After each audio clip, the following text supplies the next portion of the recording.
Hello everyone, good evening, good afternoon, good night. Welcome to my observatory and the sacred void. What is happening, everyone? I am tweeting out and discording out all of my stuff. Gotta promote thyself, you know. But welcome to the sacred void, everyone. Hope you're having a good time, a good fate. Twitter is being an absolute fire. Total just fire. Total dumpster fire. And I totally forgot to change my stuff. Okay, I knew I was forgetting something tonight.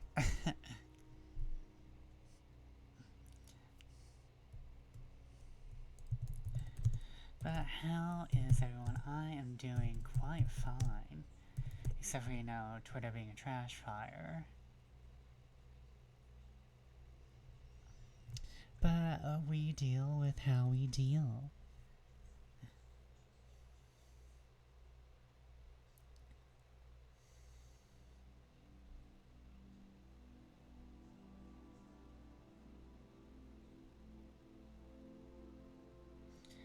But I hope everyone's doing well.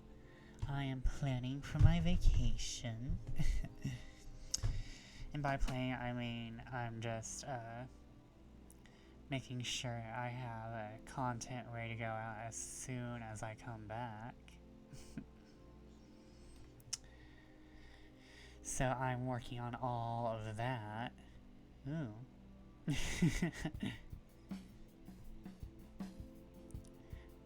But like I said, I hope everyone's doing well.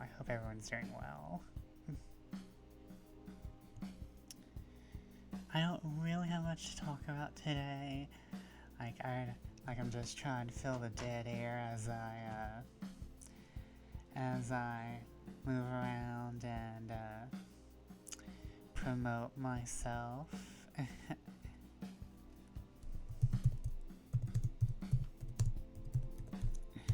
We will be playing more of Oleander Avenue today.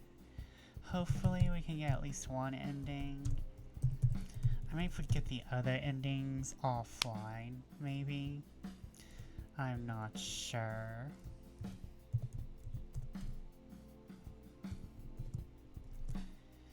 But hopefully we can. If I get one ending, we'll go ahead and continue on with more Touch Starved, which is what I really want to play. That's why I plan on playing for the rest of the night if we finish Oleander Avenue a bit early. So, that's what we'll be doing. As for my vacation, I will be gone from the 15th to the 20th. 2 of those days are not because I'll be actually gone those days. I may be traveling those days, but 2 of those days are just purely for me recovering from vacation. But then I'll be back on normal scheduling. Yeah, I'm pretty sure I'm not gonna be gone as long as I actually say I am. But that's what I'm planning.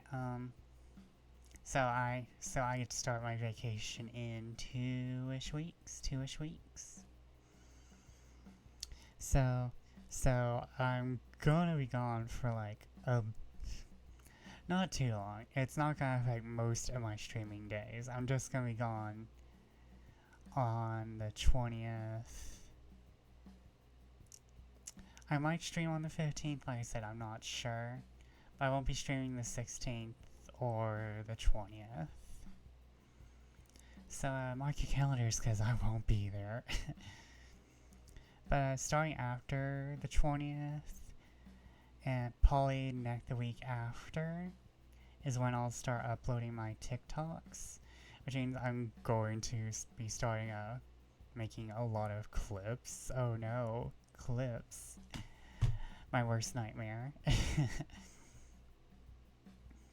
But there will probably be a day when there'll probably be some days in the next few days where I'm gonna be pooped out because I'm just doing literally everything. But I'm very excited. Also, I will probably be going through Birth of the Angels again and taking out all the typos. And, also adding in a content warning page. And trying to get more, professional. Because when I kind of uploaded, I was just tired of looking at it. So it's a little unprofessional. Just a little. But. Yet. I'm supposed to be saying yet, not but. Yeah, I'm very excited, because after I do that, it's automatically going out to book talkers and booktubers and any book people I can get it out to. Hopefully it can, like, help me, and, like, I also plan on doing some, uploading across other spaces to promote Birth of the Angels, and I have sent out multiple poems, which I'm still waiting word back on, and I'm going to send out more. So, like, I'm going to be, like, doing a lot of feeding into my own stuff. Which, I know I've talked about this before, but I can't stop talking about because it's my own stuff. So, let's see here, what else? I am supposed to be getting, the new Sorcerer subclass out, which I will be doing. I went to get it out in June, but I've just been, like, I've been busy. I've been overwhelmed. It's been a lot. Oh, I will not be streaming tomorrow despite how much I want to stream tomorrow, because I gotta go out and touch grass. I gotta touch grass before I go touch more grass. I gotta practice the grass touching. I gotta practice the touching of the grass, the caressing of the grass, the stroking of the grass. I have to ask the grass for consent. I have to do my best with the grass. But yeah, the new sorcery subclass homebrew that I'm working on will be coming out soonish. I'm going to go over it with a comb. Gotta ask some friends about it again. Then I'm going to go over it with a finer tooth comb if need be. Because right now one of the more major issues is just the flavoring of one of the abilities. And apparently one of them is not written like a D&D ability, which is understandable, because I'm making homebrew for D&D without having played D&D in my entire lifetime. I've mostly absorbed, inhaled, engulfed D&D secondhand. And actually for a while, there was a time when I didn't want to play D&D. Because there was this one girl,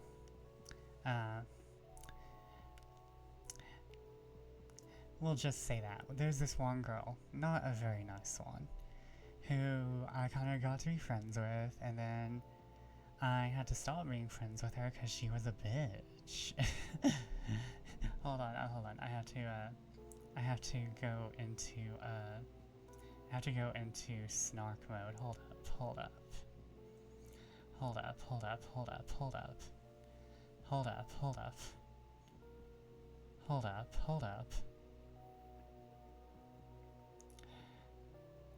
There we go. There we go. There we go.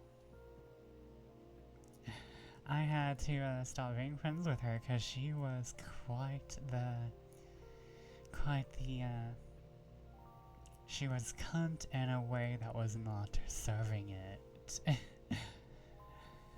But, she was an awful person, and for a while after I stopped being friends with her, I wanted absolutely nothing to do with any of her interests. Like, well, not any of her interests, just interests that I didn't always share that she poisoned. Like, I wanted to be into D&D way earlier than, than I actually, than when I actually started and enjoyed it. Cause I'm 29 and anyone who knows otherwise is dead. And like, when I was a teenage brat, that was when I actually had some interest in D&D. Like, for a while my interest in D&D was dead just because this horrible person I know was associated with it. I know I'm getting like personal and immersion breaking, but I just figured I'd let everyone know you can always get into something even if you associate it with a horrible person. It might just take some time. And if you're trying to get someone into you didn't hear that. If you're trying to get someone into something that's interests you but they don't want to be into it, just give them some time. It might just be because they have trauma associated with it, you know? I love D&D now, even though I haven't played it still. I love watching it. I love watching all my friends play it.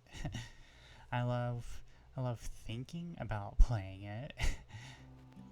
Have I played it? No, but I plan to. I am going to be in campaigns. I've been asked to be in campaigns. But, it's not like, I've been permanently poisoned from it. It's just that I had to be given some time because, like, I just only associate it with that person who can go jump on top of the world's biggest bullet anthill and get bitten like 100 times. Listen, I believe in forgive and forgetting but only if the person's worth it. Forgiveness and forgetness are both currencies that are earned and are like given if you are worth it. Otherwise, revenge is my preferred currency. It's like, you wrong me, I want to wrong you. Forget this victim blaming bullshit of forgive and forget. It's like, let me forgive you by punching you in the face. But like, yeah, I actually didn't want to be in D&D for a bit, cause like, not only did I associate with her, when she kind of when she let me borrow her stuff, she was like, you need to read this, this, and this in order to play D&D, and it was like these giant, she was basically saying I need to read giant dictionary-sized encyclopedias in order to even, like, think about playing D&D. Like, she was not the fun person in the party. I I'm kind of glad I did not get into D&D when I was a teen, because I don't think I would have had fun with her. I think she would have been the horrible person, the horrible DM. She has crick crab stories about her. I can feel it. I can feel it in my bones that are going through carcinization. We all evolve into crab. It's been proven. I will turn into bat crab because of crick crab. By the way, if you haven't checked out Crick Crab, please go do so. He has awesome content. But, I'm kind of glad I'm into it now. It helps. Just watching Critical Role and stuff has helped me, and watching my friends have fun.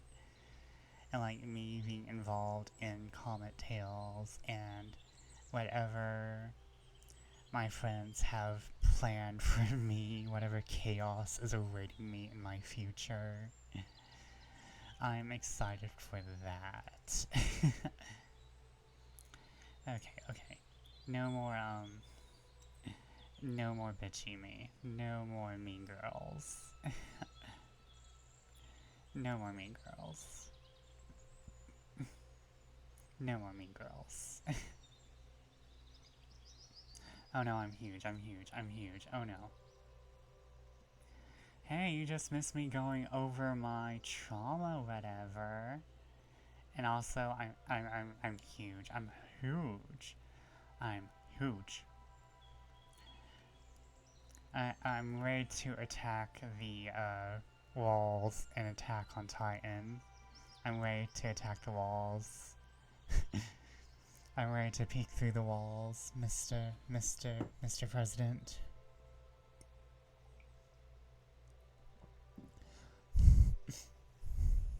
It's kind of funny how after Attack on Titan got popular, then we had the Wall President. Kinda scary.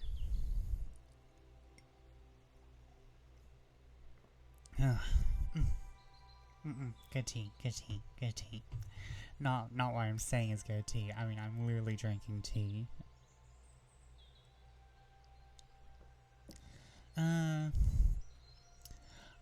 It's been a bit since I watched Attack on Titan, and I've heard people say so many things about it at this point.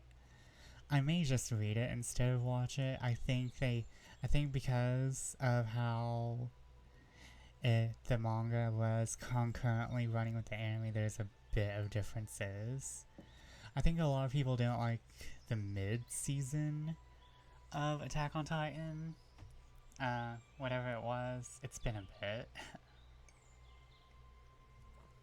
But, like, it got popular for a reason, I think. I think it had, like, that... It has this medieval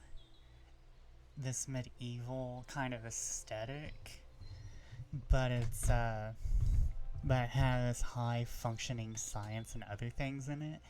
I guess it has the same appeal as Full Metal Alchemist, and I guess it is kind of the answer to Full Metal Alchemist, because of just how it has these clashing aesthetics.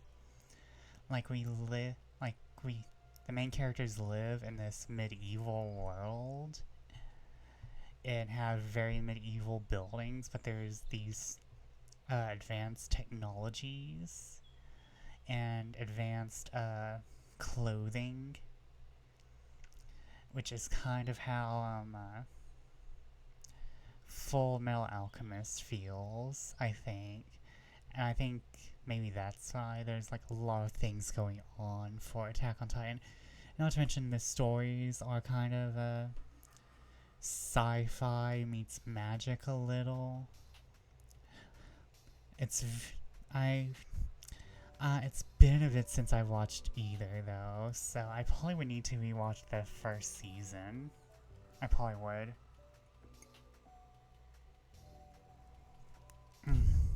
I remember most of it, though. I actually played one of the, Attack on Titan games. That was fun. The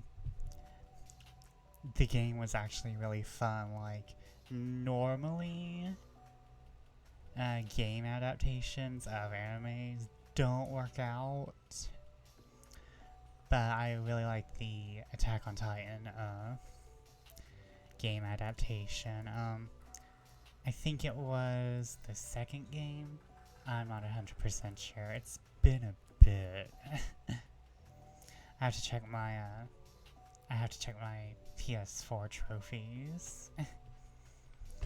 But like, I think Attack on Titan just hit like a certain demographic really hard.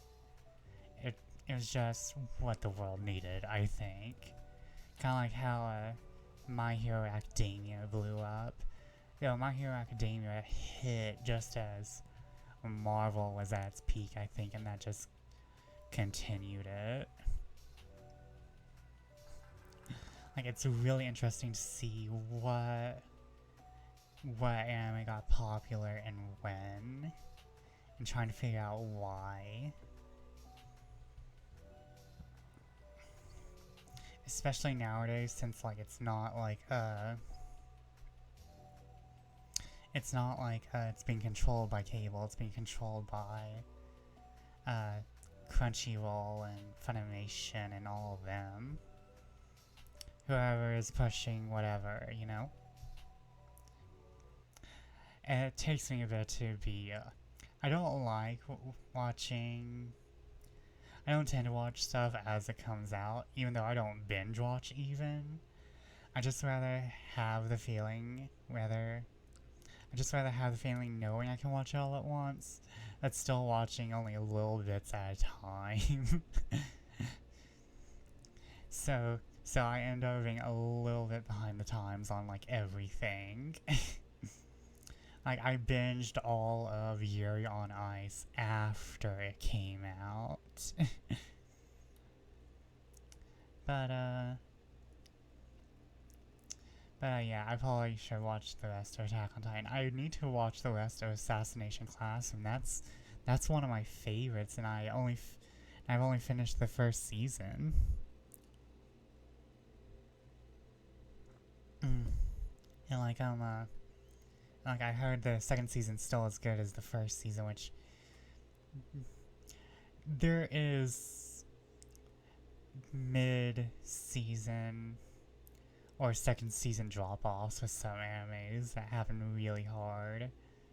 Like, I agree with a lot of people that Death Note kind of drops off after the event. That when we go into the second season or the rest of the series, I'm not sure if what happens in the rest of Death Note is considered the second season or not.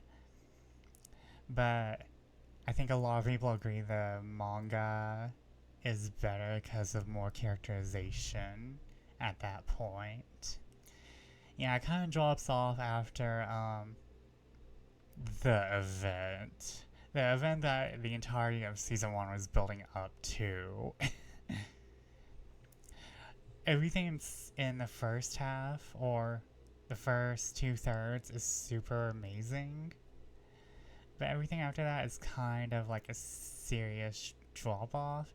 It's still good, but I think L is just better as Light's antagonist. And like, I'm surprised we still are getting stuff to this day of Death Note. That just shows how much cultural impact it had. I think Death Note was really the first dark shonen to really push us into this era of our shonen being darker and being more aimed at older teens and young adults. Though we still have lighter shonens, but we get a lot of... It was not a show, it was a movie.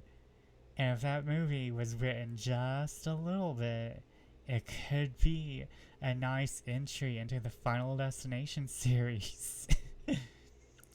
That Death Note movie is basically a Final Destination fanfic. That's why I'm headcanoning it as. Cause oh boy, did they mess up my girl Misa so bad. They messed up Light, but I don't really give a shit about Light. They messed up Misa, and I'm angry.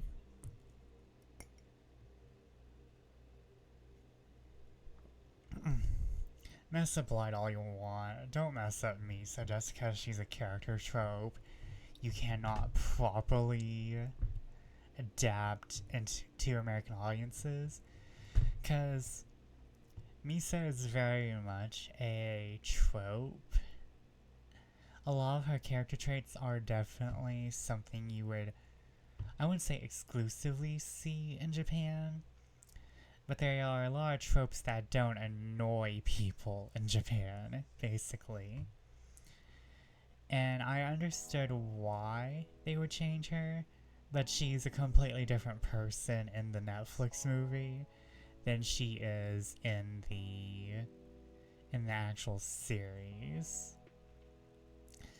And seeing how Misa works versus Mia, they're not the same character.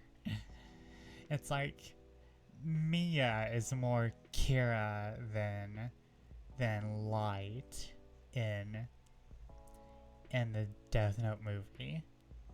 Versus you're gonna be looking, Kaylin? Alright, thank you.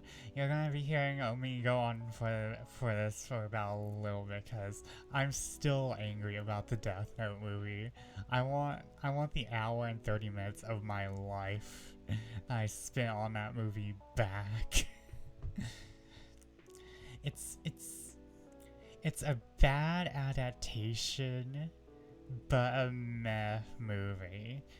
It's not like, if it was not an adaptation of Death Note, and like Death Note did not exist before this movie, and we took it's a meh movie. It's not good, it's not horrible, it's bad. It's not sorta bad, but it's not like, it's not going to receive like 0% on Rotten Tomatoes. It's gonna be bad, but it's not horrible. But I'm just angry about the characterization of Misa versus Mia. And oh my god. And this is because Misa is probably my fave character of Death Note. Oh god, I can go on about this forever, and I might. But like I said, Misa, because she's kind of childish and immature, and she kind of has this psychopathic woman child thing about her, and like she's very much an idol, and that can't really be transferred over to America without issues, I guess. They wanted to make her likable and, I guess, a strong woman. I don't know. Like, it's really hard to pinpoint exactly what they want to do with Mia or Misa in the Death Note movie. I mean, if it was more original as an adaptation and wasn't trying to shove everything of the anime series into it, and it was like just more of, they gave a character a death note, I think that would have been better. Like, I think a lot of anime adaptations go wrong in trying to actually adapt what is in Death Note's case, a 30 to 40 episode series into a movie that at most can be 2 hours and something minutes. When a 40 episode series is more than 2 hours. But I think a lot of adaptations shouldn't even go adaptations. They should be making their own like original their own original content in the universe. I think that's what most anime should be doing. Like most directors of anime stuff should be doing, and not trying to directly adapt the anime to live action. And I'm not going to have any words about the new One Piece adaptation. God, it looks awful. God, that adaptation just looks dreadful. And it cost 18 million an episode. And it looks dreadful. No, I'm just against live action adaptations of anime in general, like most people. There is a new One Piece adaptation. The trailer is out. I think they have the trailer out. I don't think they have the adaptation out. I don't remember who is who. I just know that it just kind of looks generic. Like, it doesn't even feel like, even in like the early stages of the anime before they had the art update, it had character. It had it felt like there was love in it. It doesn't. Well, from what I saw in the trailer, I didn't really listen to the trailer because I'm not really invested in One Piece like half the internet. I mean, but it just felt like it was generic. Like the actor they got for Luffy, I mean, he sort of looked like Luffy, but he kind of just looked like he's there. Everyone looked like they were there.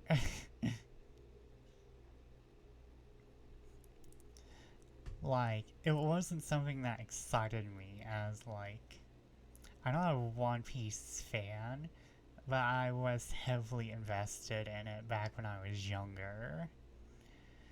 So, like, if you ask me which of, like, the big three, which would be, Naruto, Bleach, and One Piece, I'd probably go back and watch. It'd probably be One Piece. I don't really like shonen in general. Like, I like smaller shonen series, but like, I'm not 100% into like the genre as a whole now that I'm older. Just because of the tropes prevalent in shonen. Like, I'll watch Hunter x Hunter or Hunter x Hunter, depending on who you are. Like, I enjoy Hunter x Hunter, but only because I found it later in life. You know, a little bit before I was 29. But I don't enjoy Dragon Ball. I know Hunter x Hunter has power escalation issues, and like every new season there's like a new thing. But I feel like because there's not like I feel like there's more personal stakes for the characters, and not always going from shonen is usually typically about the fighting and like so the difference between shonen and shoujo is that shonen is always reliant on the characters, and like you can always keep going because the story can't end as long as you can like keep milking the characters. And shoujo ends because usually they decide that they want to end with the story, and they don't want to continue dragging out like oh, we can find we can we can continue to bother this character with more plots because we can create a new villain who does this horrible thing. Yeah. I think that's why I don't like Dragon Ball. Like the original Dragon Ball. I haven't rewatched like the newer ones. Like I don't like the main Dragon Ball, like the original Dragon Ball Z. I don't know what the hell's going on in the new ones, honestly. Like, I don't know about these blue-haired Saiyans. I don't know about these pink-haired Saiyans. I don't know anything. But I can tell you I'm not watching it because I don't want to be invested in what is basically 55 arcs. like,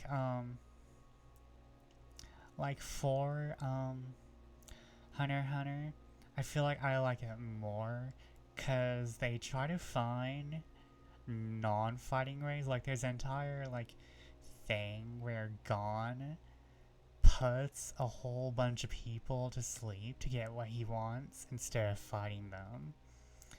And I feel like I like it when there's more exposition, but not when that exposition is dressed up as 5 episodes of waiting for the spirit bomb to go off. And this is why I can't get along with some people, because some people worship Dragon Ball Z and all I want to do is shit on it. Like, dear God, how can you suffer through Dragon Ball Z?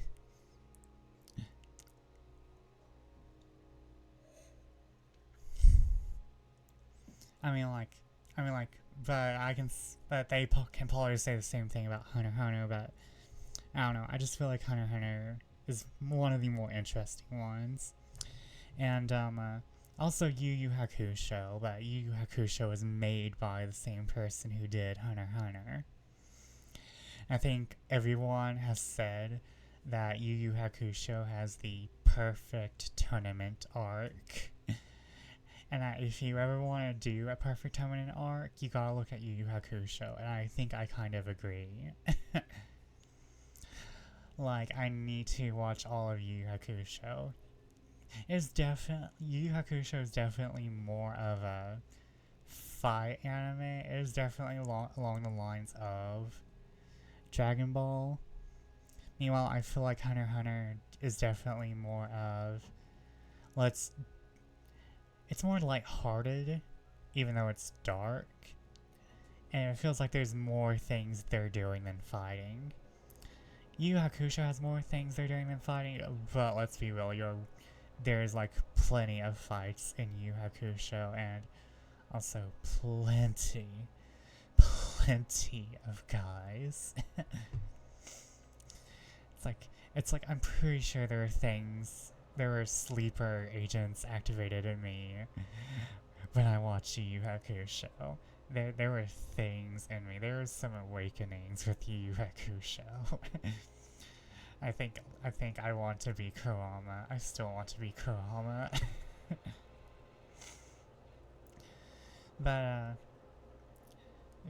But it's very funny because, like I said,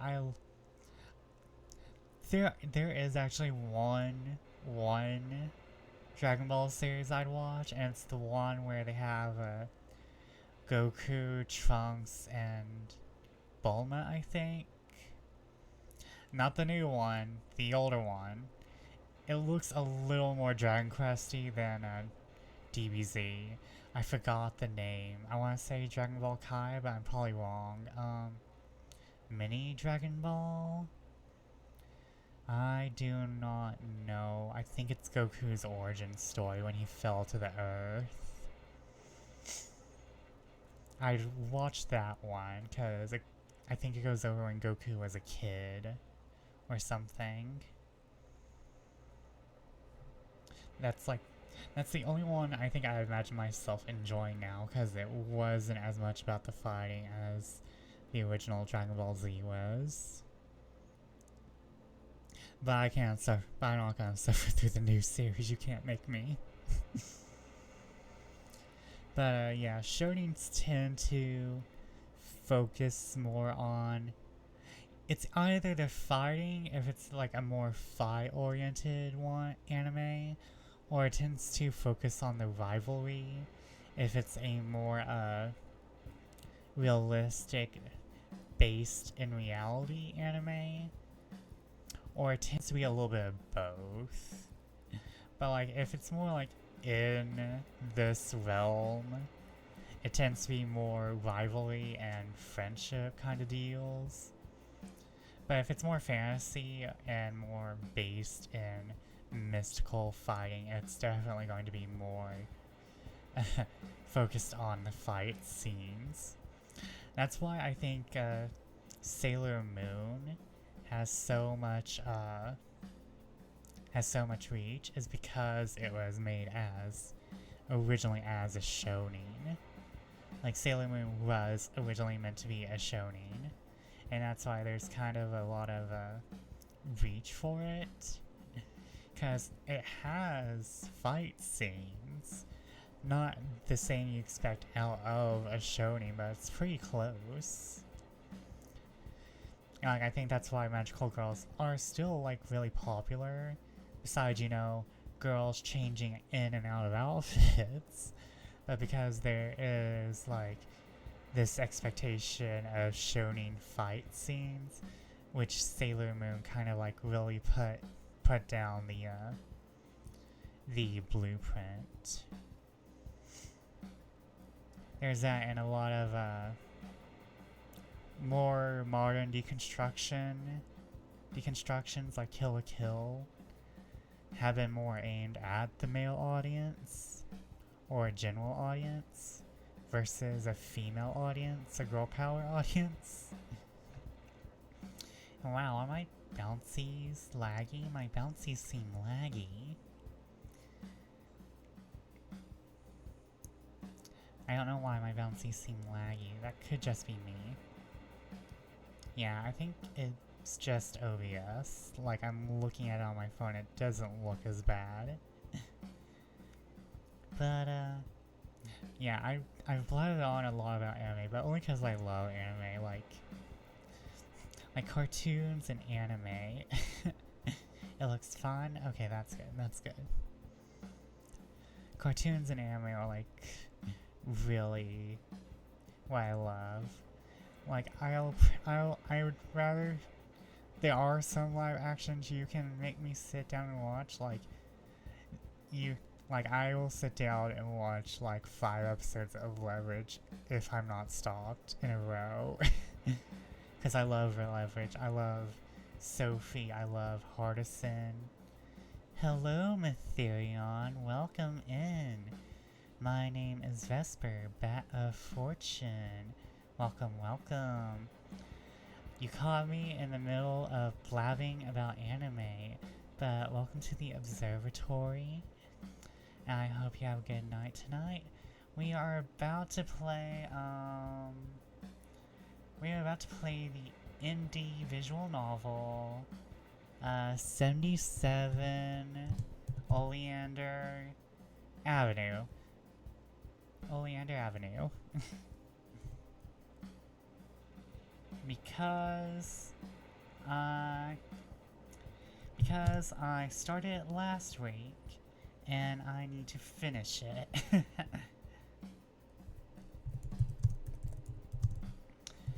and since a lot of people weren't here for that, I'll just give a brief overview. We're playing like a ghost hunter, sorta. And like she's dealing with her past and this dead grandmother, not a grandmother, but a grandmother figure who protected her, as I guess she figured out her own identity as she grew up, because her own parents were cruel. And this is intermixing with a ghost in the past, a person from the past, and we're kind of like seeing the parallels of their story. Because the ghost in the past, he's a he. He's a he. That man is a he. But he's a gay man. And like, he has this familial expectation put onto him because he's the next head of the household by both his grandfather and his father. And so like, we're kind of watching how these two stories weave in and out. And you also are going to get to hear me as I try to not have 14 southern accents going on at the same time. But it's gonna happen. Because I'm pretty sure this is like all taking place in the South. Because where else are you going to have a nice southern mansion, a nice gothic mansion? Because you don't get gothic mansions in the Midwest. Let's see here. Games. Oh, where is it? Where is it? Where is it? There we go. Okay, now we go to gaming. Okay, okay. Oh, and it looks like my Nightbot is working. Yay!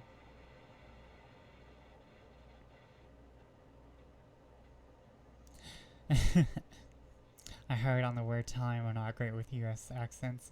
Oh, don't worry. English is my first language, but I suck at speaking it.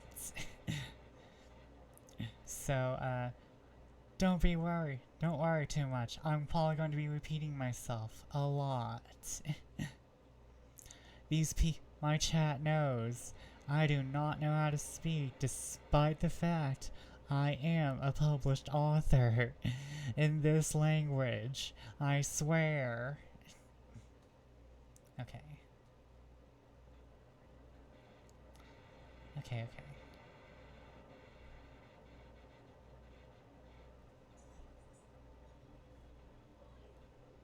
Also, I need to go get I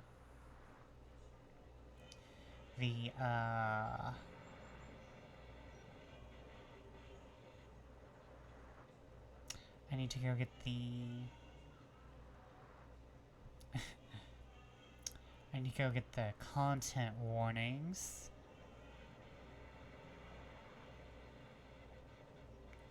Okay. Cause I don't like playing without content warnings on my horror games. Okay.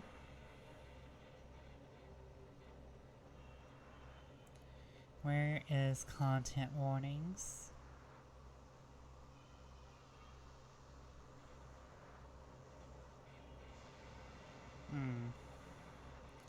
Let's see here, let's see here.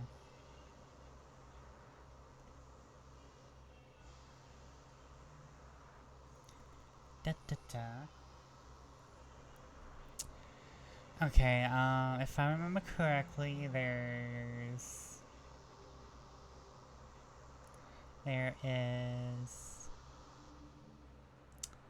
Okay, I'm just gonna try and remember the content warnings from memory, okay.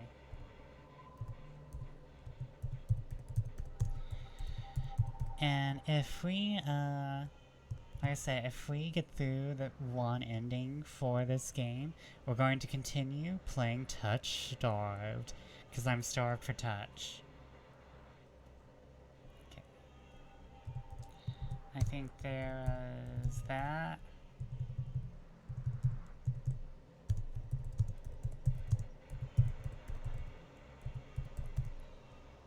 Okay,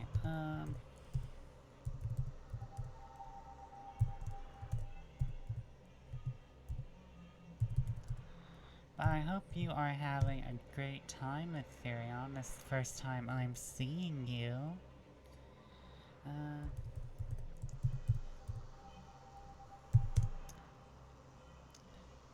I need to promote myself more. But I have a vacation coming up, so I don't want to be like trying to explode in popularity and then going off and doing fuck all. uh, ba -ba. Animal. I think this is all of them. Oh no, wait. Flashing lights slash images. And, no, wait. I think, here we go. I think that's all, yeah. Oh wait, blood. Can't forget about the blood. And we'll pin that. Until manually unpinned for the end of the stream. Okay. Okay. Oh. You need a refresher next week and looking for inspiration? Aw. I hope I can help a little. Let's see here. I like playing a lot of indie games. I've been mostly playing indie games this entire month to celebrate Pride. I'm hoping to be big one day, though. Like I said, it's gonna take me a little bit. I'm gonna explode into doing stuff after my vacation. But I'm building up content in the meanwhile. Okay, we're gonna continue.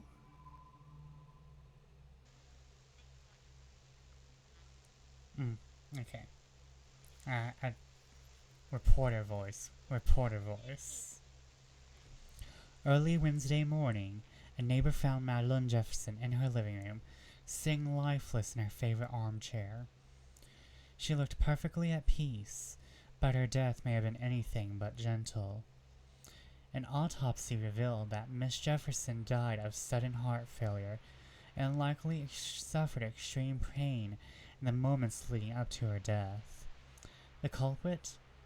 A popular flower that she and thousands of others keep in their garden. Let me turn up the... No, the music volume's a little bit fine. I'll turn it up a little. Just a little. Come on. There we go.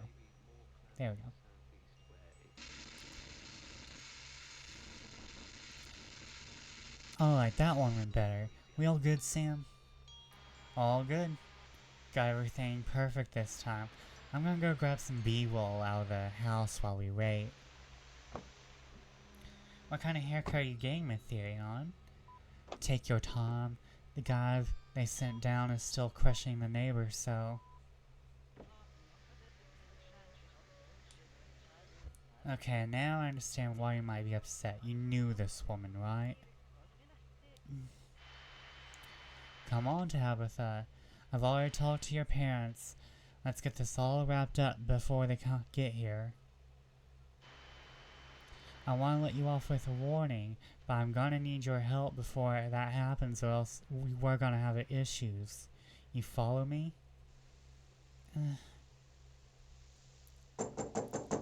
Hey, I said to you, follow me. Yeah. Good. You know what obstruction of justice is? Obstruction of an investigation? Yeah. Excuse me. What was that?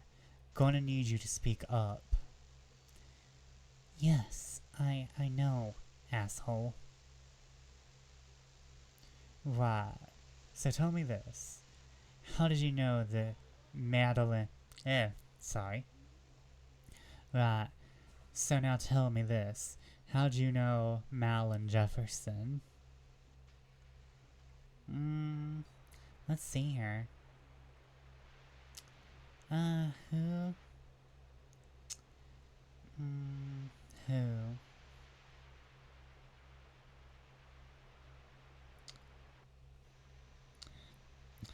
can't be too out there in retail. This little bat has worked some retail. It depends. It depends on where you're working and who your boss is. I met some people who had really nice bosses who let them do basically anything. But you probably know your place of work better than I do. So I'd probably go for something neat. Like, you could probably have my hairstyle if you wanted. But I'm very, very anime.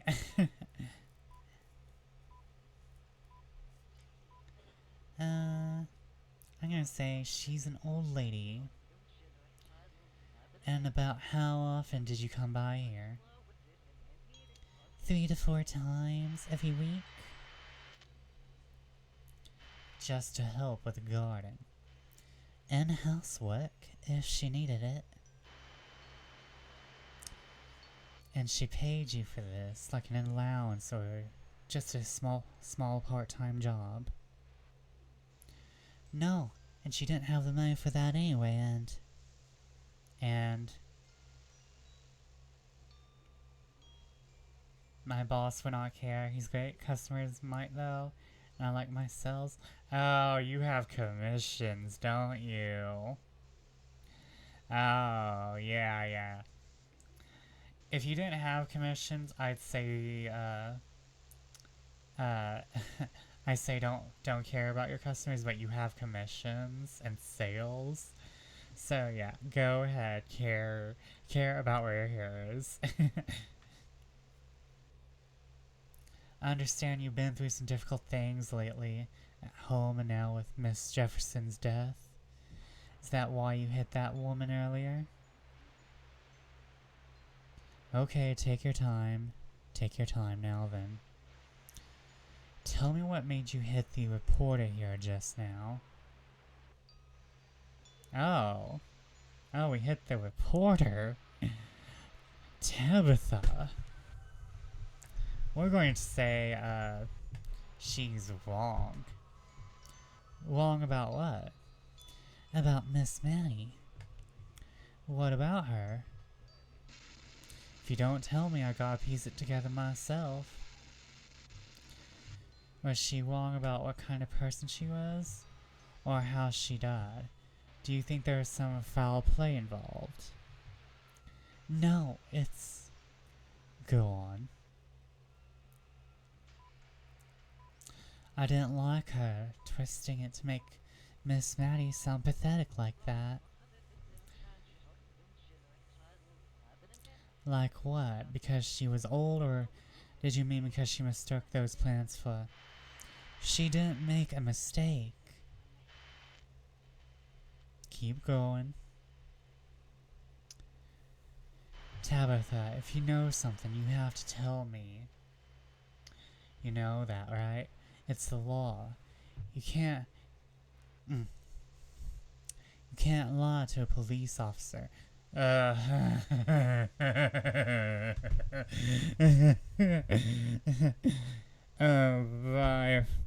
By all of my experience, yes you can. Like hell, that's the law. Alright, then tell me this. Kaylin came out of Lark just to vomit. Yes, I feel that. I feel that so hard. I would come out of Lark too to vomit. What do you know about Madeline Jefferson's death? I know everything, officer.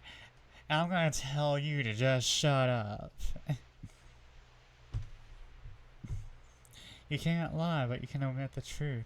True. I remember seeing a show where they said you can. Yeah, I mean like... I'm not saying I approve of lying to the cops. But I'm not saying I disapprove. And that's the tea.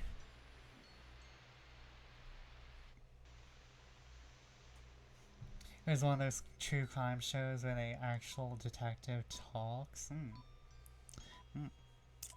Yeah, yeah, I mean, I think it depends. In America, we've given, like, a lot of cops and a lot of, detectives with way too much power. And I hate to say this, well, actually, no, I don't hate saying this. There's been a lot of romanticization. There's a lot of romanticization around cops. And a lot of romanticization around, detectives. And, that's kind of bad. Especially since, like I said, we have given cops and detectives way too much power in America. Like, I think in Europe, they don't even do confessions because it's not even worth it. And, like, interrogations aren't even worth it. Even though I think they sometimes do interrogations. Oh, and I love that Nightbot is working tonight. Nightbot is putting in the work.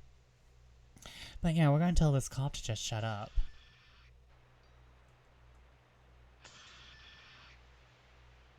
Did he just... Did he just punch his windshield? Did he just punch his windshield? Did he just... Is he running me into, oh no. Is something coming in through the windshield? Oh no, this is trauma.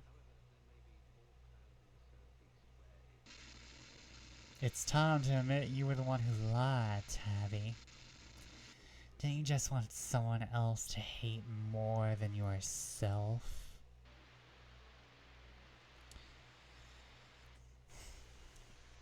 An old woman died by accident, and you twisted your whole life into shit because you couldn't handle that.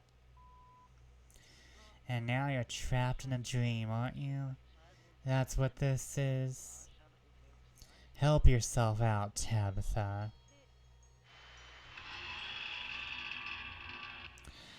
What's going on here? If you don't tell me, no one else will piece it together. Together. What's going on here? If you don't... What's here? What is she? What?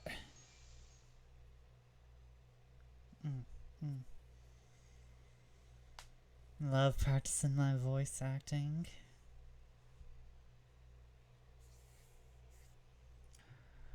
Larks and katydids. For those of you not familiar with the American South, katydids are another name for cicada. There's only one of me, and that's all I got.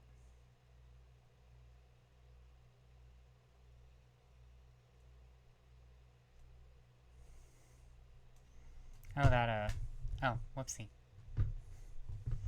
That, mirror's looking pretty suspicious. I'm here and I'm not alone. Where is she?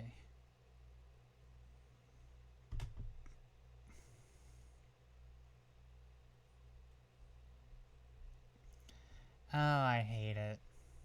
Oh, I hate it. Oh, I hate it. There, in the mirror. Ugh. Ugh. That word came out awful. There, in that mirror. Who is it? Oh. It's me. I do it for me. Me and myself and I. I'm not myself tonight. What was I doing? Right, yes, the garden.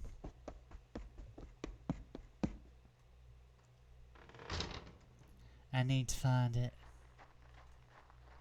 No, hide it. I need to hide it. But where am I hiding? In your hands. This box. I need to hide this box. This isn't mine, though, is it? It's mine. Oh, it's yours. Why in the garden? We have to find the roots. Yes, I'll look there first. I can't seem to get any deeper. But if I climb down, I could reach further. Stay here. I can't, though. I can't reach from here. Please, stay here. No, I have to go. This spade is too slippery. Is it raining? Hold on tighter. No. The ground is softer, so maybe I can dig a few more feet down. You'll bury yourself. I'll bury myself. That's alright.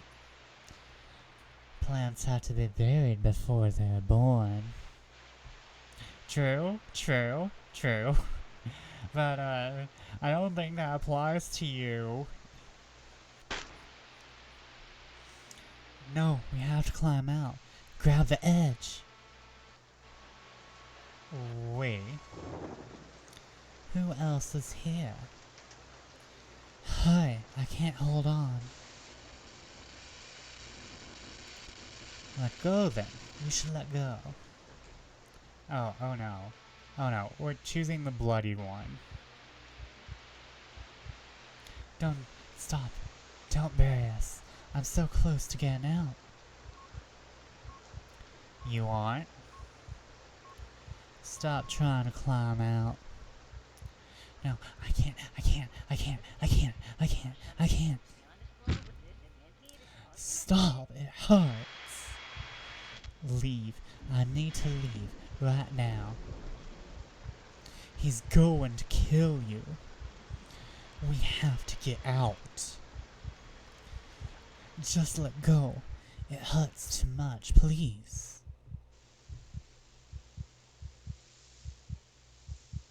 I'm not sure if we're playing as Tabitha anymore or we're back to Christian Larkspur. Okay, no, we're Tabby. Tabby, let go!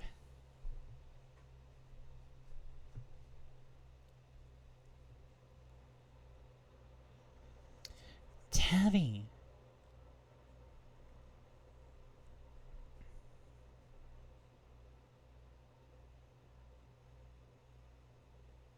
Oh, whoops. Tabby, come on, please. Tabby, don't close your eyes, please.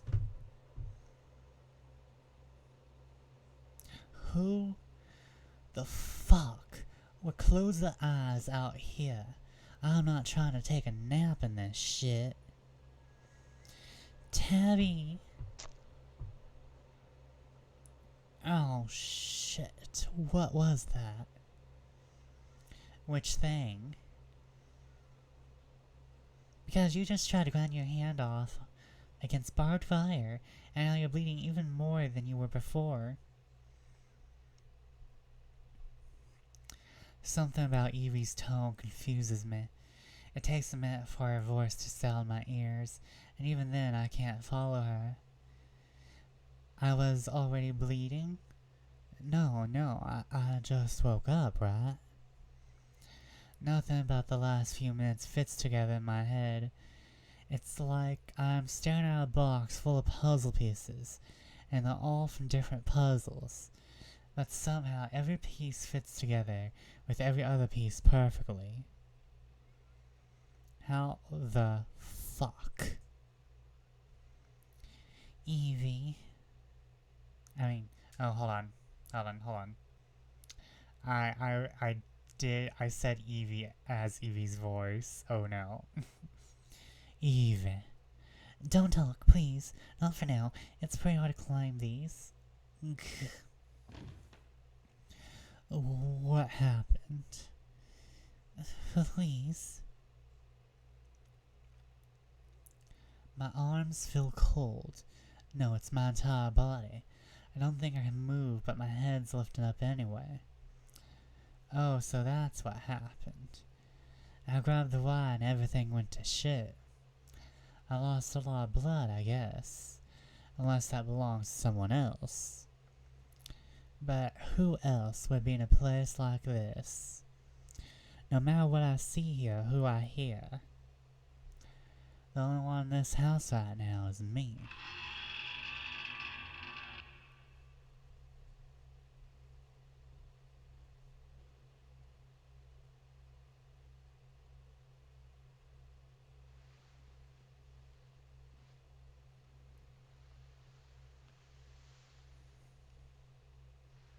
Jump scare? Jump scare?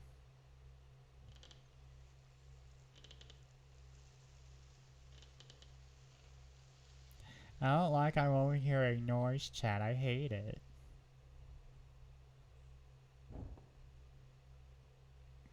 Oh, finally.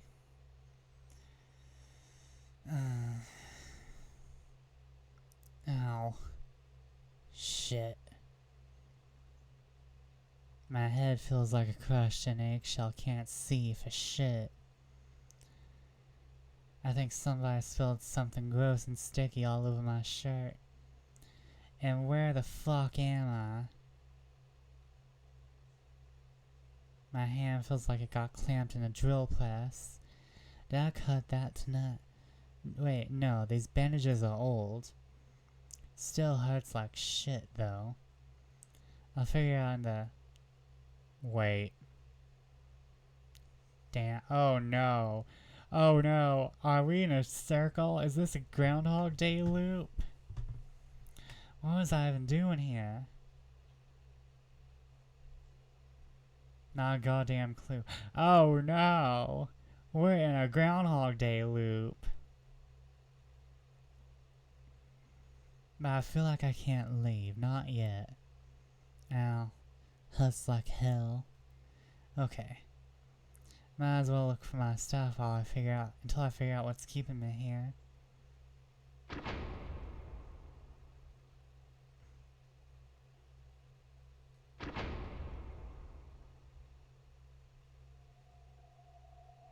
Oh no.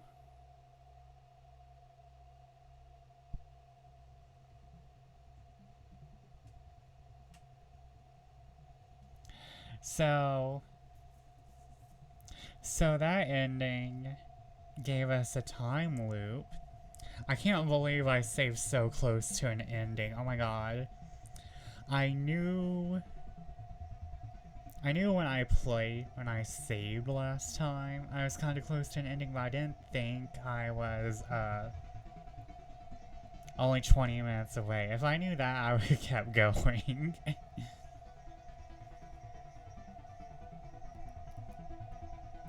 I kind of feel like that's, you're just playing some Quantum Leap, funnily enough. Speaking of timey stuff. What's funny is, I was talking about timey stuff yesterday with, Peter Pan. And how Peter Pan would be pretty good for a, timey-wimey stuff. We'll keep on going until you can remember. Promise me this won't be the end. Oh, I promise you, we might go for another hour chat, maybe? Because or like 30 minutes. What might happen is we might start another playthrough.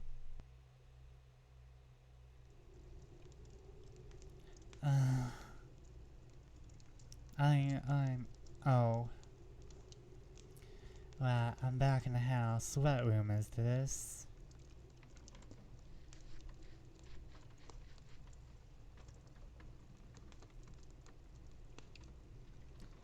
I can't move. Is it because my legs hurt so much? Or do they hurt so much because I can't move? Oh, wait. I gotta get out the preacher voice. Hold up. Children, obey your parents in the Lord, for this is right. Honor thy father and mother, which is the first commandment with promise. I think I feel a bit better now. I must have fainted again. I can't keep doing this. Alright, time to get up and pretend this didn't happen before. What? There was duct tape holding my feet to the legs of the chair. Barbed wire from the garden fence is wrapped around my wrists. It's digging into my skin, I think cutting off my circulation. Not that I'm worried about that right now. In my stomach, I feel like something's trying to stab through my guts. Hold on. Preacher voice. Finally, my brethren, be strong, and in the power of his might, put on the whole armor of God, and ye may be able to stand against the wiles of the devil. For we wrestle not against flesh and blood, but against principalities, against powers, against the rulers of the darkness of this world, against spiritual wickedness in high places. Okay, so, I'm just pouring this out because, I have half a brain. But principalities and powers are angels. Not are angel ranks, not demon ranks. The principalities and powers are from the hierarchy of angels. So, why are they fighting against angels? I mean, I'm pretty sure fallen angels do not go from principalities and powers. They go by, demons go by princes, presidents, marquises, I think kings, not 100% sure. It's really hard for me to remember all of them. The earls, the presidents, the marquises. But none of them go by, like, their previous titles as angels, I think. Wherefore take unto you the whole armor of God, that ye may be able to withstand the evil day, having done all to stand. So they're not fighting demons, they're fighting angels. Or this is like a mistranslation, or just a screw up. Or they're just talking about in general. But I just had to point that out, that principalities and powers are from the angel hierarchies. Someone behind me is folding a book closed and arranging glass and metal on a table nearby. You've got nerve and gall to come into our home and torment our family like this.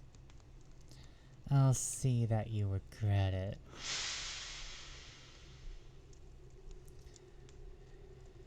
Oh no, I'm not liking where this is going, chat. We're going to be flaming, literally. Something oily drips down my forehead and burns like scalding grease. I can hear it rolling down the floor and hitting like lead. Are you alright? Can you hear me? I can't respond. There's tape covering my mouth and I don't even have the strength to groan or shake my head. I'd rather spin his face or tear this chair apart and beat his eyes in with the splinters. I know that I may not be experienced in this, but we will not fail. I swear to you, we will not. There are principalities in a classification system of the early 17th century. Michaelis, 1613. Yeah, if I remember correctly, and here's the thing, I've played so many video games where this is the thing.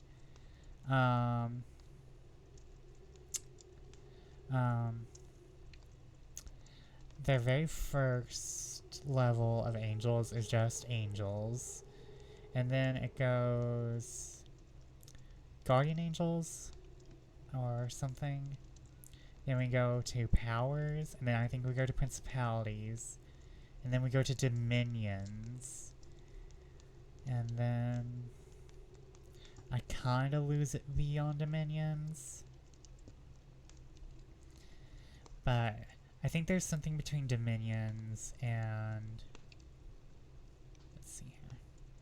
I think it goes principalities, then dominions, or dominions and principalities. Like it goes angels, then whatever is right after angels. I want to say guardian angels, archangels.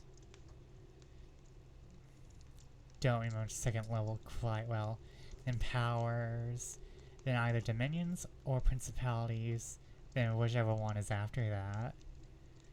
Then there is the sixth one, which I do not remember.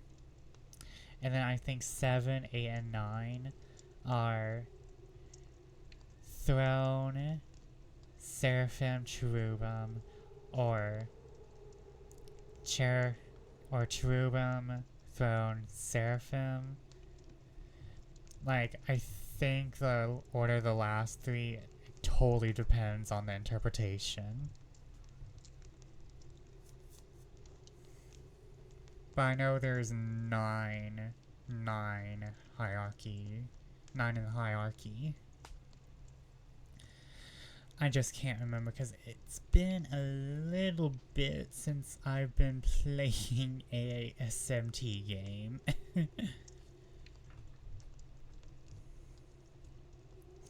Did you know that cherubim are not little angel-faced babies? They're not. They're creepy as hell. No matter what, if it ends what little time I have left here, I will not allow you to remain. Shut up, shut up! And with this, be anointed against all evil, in the name of the Father, and of the Son, and of the... Did you really have to pour holy water on me? I have a Sabbath to go to, and now I have to take another bath.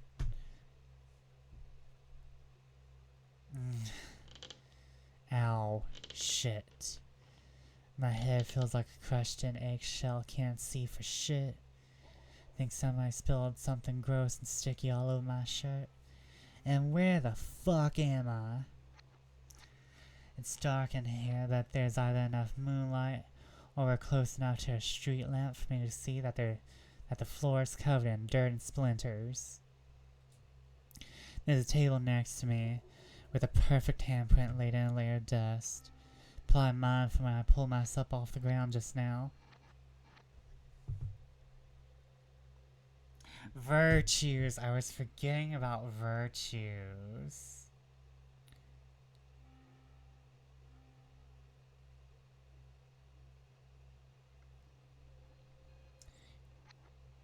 Yeah, I forgot about virtues. Yeah, virtues go into the second spear or second choir. The middle management choir of angels.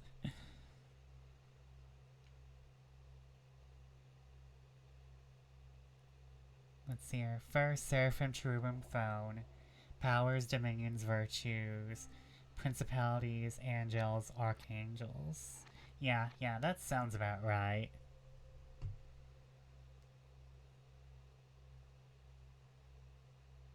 The system includes opposing saints that suffer the temptation but do not falter.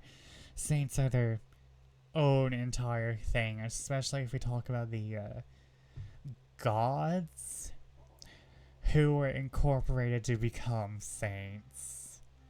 That's... oh boy. It's like Christianity, what did you not steal?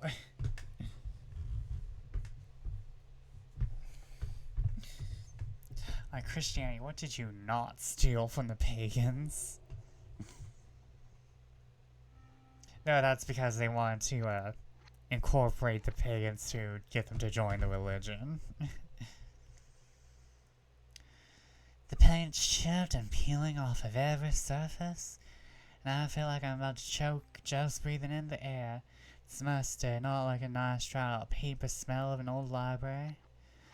More like the crypt of somebody just opened for the first time in years. Like, it's very interesting if you look at the gods who became demons. Ishtar became like a dude. Ishtar became a dude. Ishtar had entire F to M, like hormones and all of that. Ah, damn it, my head still hurts. What was I doing last night? What time is it even?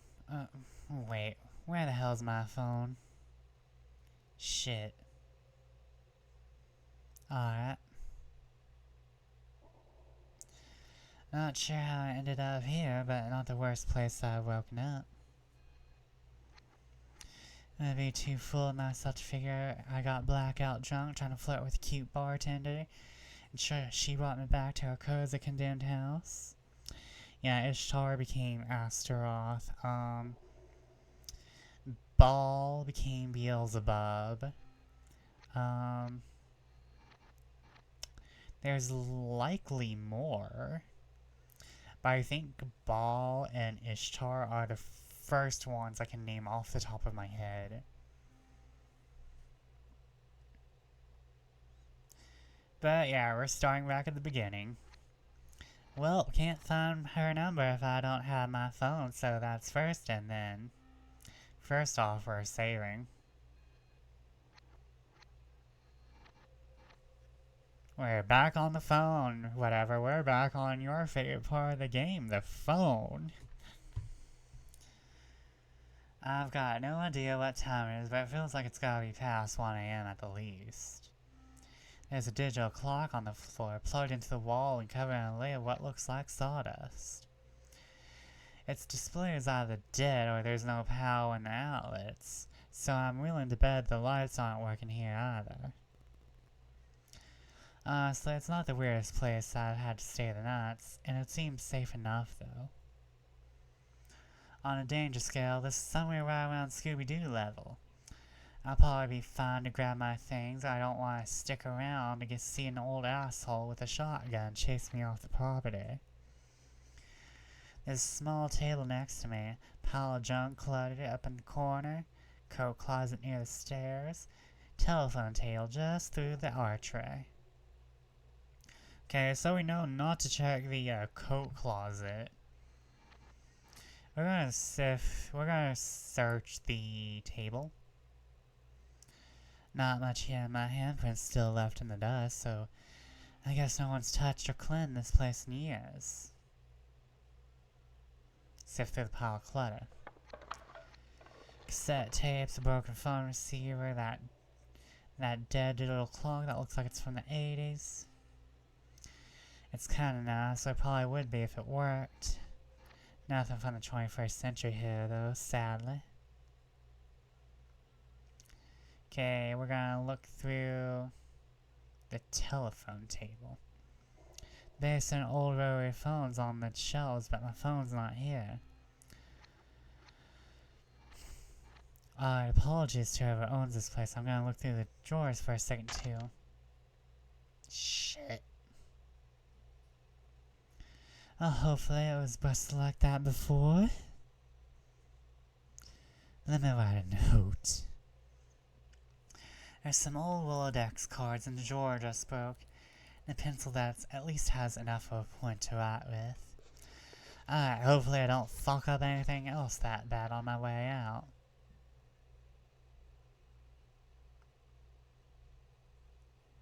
I always found the gendering of demons odd. They're supposed to be angels at first. They shouldn't have a sex or gender.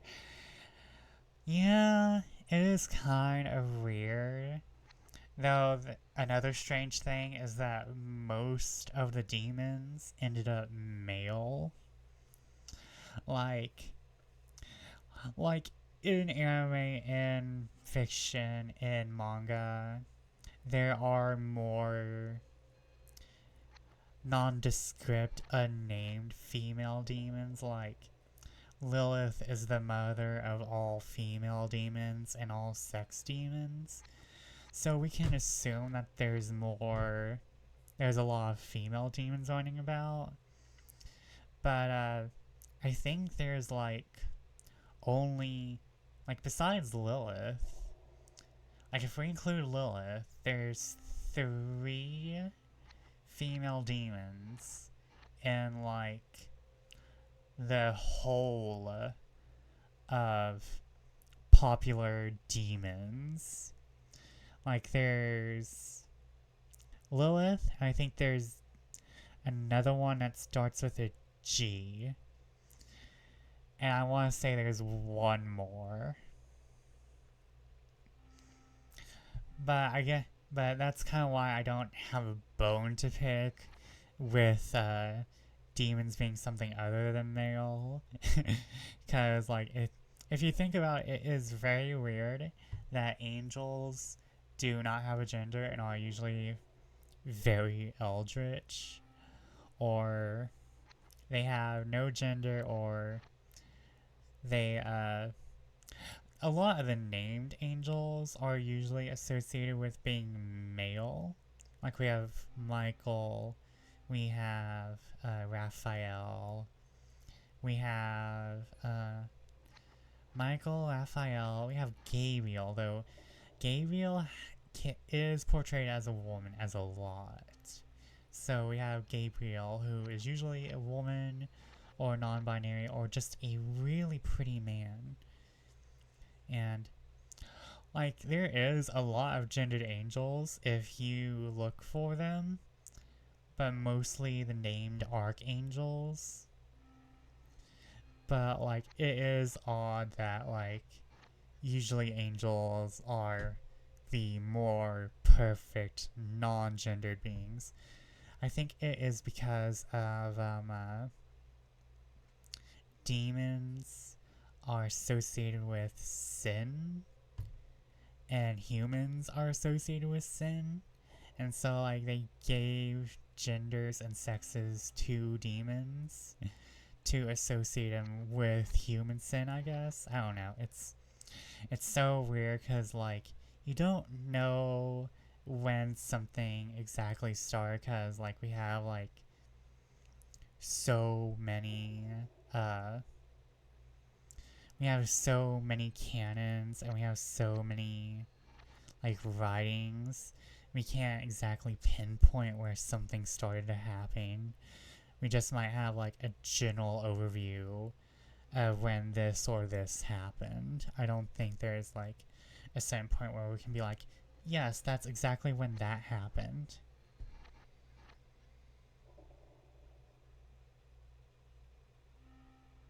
The patriarchal leanings of old religious tribes, yeah.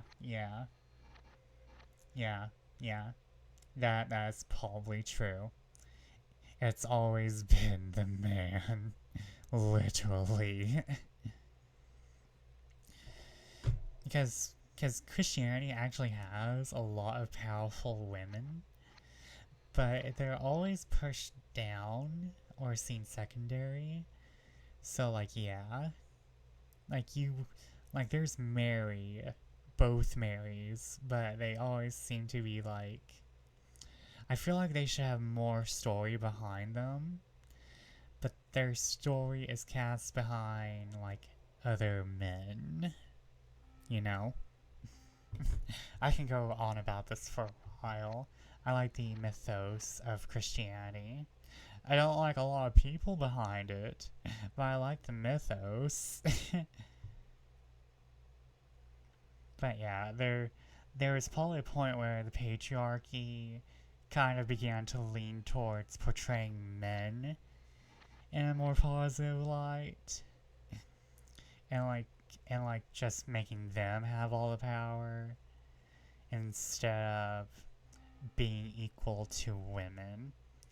I would like to see the original writings of the Genesis to see how they originally wrote Eve, like non-biased writings of the Garden of Eden, like just pure translation to modern day English. Though I would like that with a lot of religious text.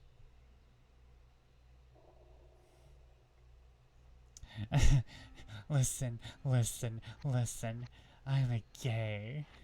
I'm a gay. I don't care about evil after a certain point.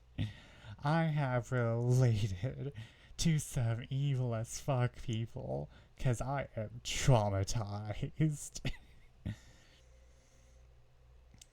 Also, depending on how you view it, and your personal experiences, you may just see Satan and Lucifer not as evil, but just as people doing their jobs. Or demons just as people doing their jobs, and I kind of lean towards that belief myself. I'm an omnist, so like I believe in a lot of things, and I kind of just try to view that as I just yeah the Gnosticism. I'm very inspired by Gnosticism. Okay, I'm very rambly tonight, though I like it. I like being rambly. Okay, we know not to check the... Can I look through the phone table again? Tabby, who the fuck do you think is gonna call you up and ask about this busted desk? There's no reason to leave your number and apology like that. I should just toss that note. I'll grab it on my way out. As Led Zeppelin says, ramble on, wayward son. That's not Led Zeppelin. Oh, for sure. What I like about the whole mythos is the pathways to comparative mythology, the subconscious imprints of great stories on the minds of large groups. Oh my god. I can talk all day about the subconscious collective, the collective subconscious, and the idea that there's something in the human brain that kind of like directs towards to like a collective subconscious that all humans can interact with. I'm not sure about like my belief in that, but like I saw that in 9 hours, 9 doors, 9 persons, or whatever. I'm pretty sure I got that wrong. But that 9 hour, or 999, I'll just call it 999. 999 really had like an effect on my like teenage brain.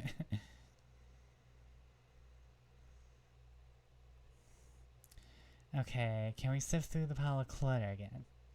Alright, sifted through this mess. Has the feel of junk drawer, like you feel like what you're looking for should be there. But it's definitely not.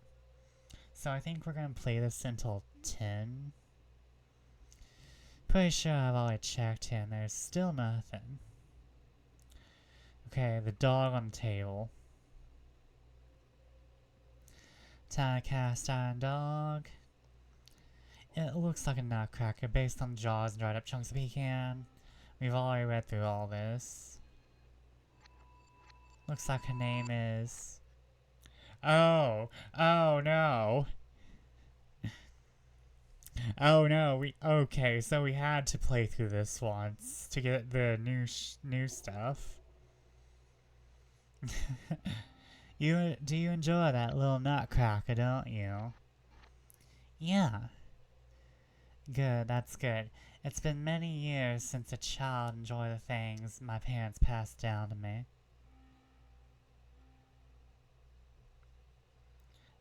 My gateway topic on that is how culture never meant hold common symbols and meanings like Synonos and Osiris and Copel. Copelia, all represented by the Orion constellation, the color green, and tied to male fertility and the head of Pantheon. Yeah. Yeah, it is, like, very interesting. Like, how some mythoses, even if they, like, never make contact, have that. And, like, it's very interesting. Like, if you're like in the Great Flood area, that's understandable. But how, like, but just like Copelli? Copelli? Sounds like a South American god, and I'm just assuming it is. Like, how would Egyptians get down there? Cocopelli. Okay, now it sounds like a Hawaiian god. It sounds like Hawaiian or South American. It's one of the two. Or it could be Exodus religion.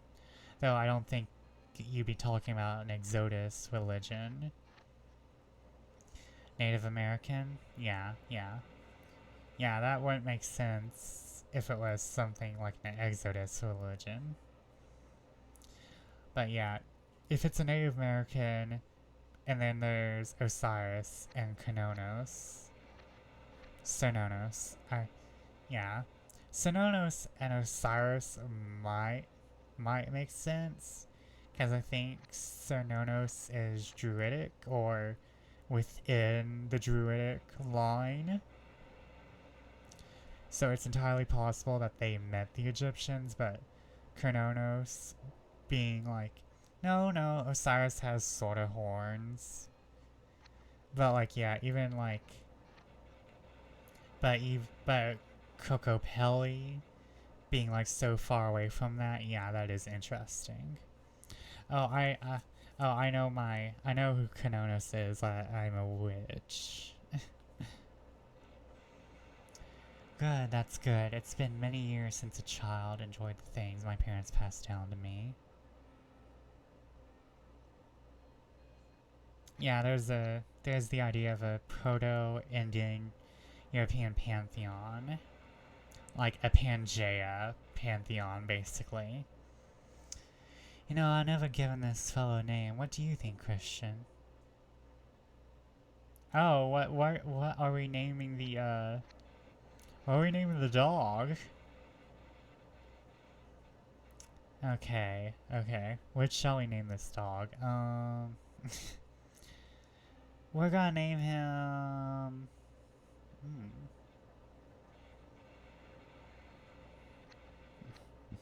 Dude Ranch Jr. Obviously, we are not naming the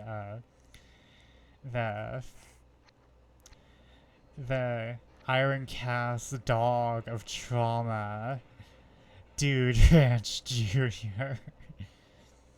We're gonna name him Praline.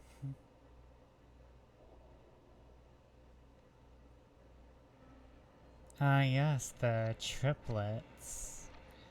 The maiden, the crone, and I always forget the middle one. The maiden, the mother, and the crone. We're gonna name him Praline.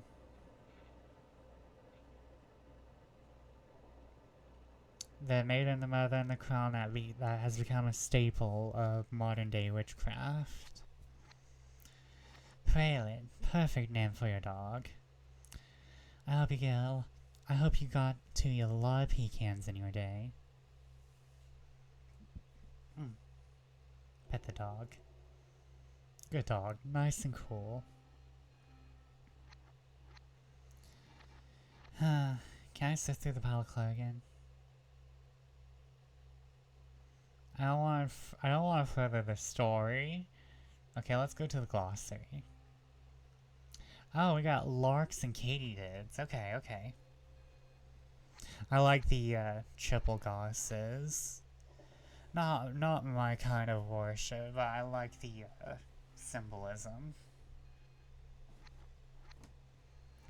Okay. From Shirley Jackson's The House on Haunt. Oh my god. From Shirley Jackson's The Haunting of Hill House. No live organism can continue for long to exist sanely under the conditions of absolute reality. Even larks and katydids are supposed by some to dream. Tabby can recall this line easily, as she's read The Haunting of Hill House at least a dozen times.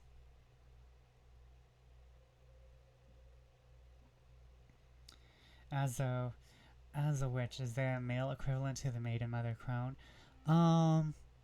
There is the Faces of Adam, but there's not really any male equivalent, male symbolism.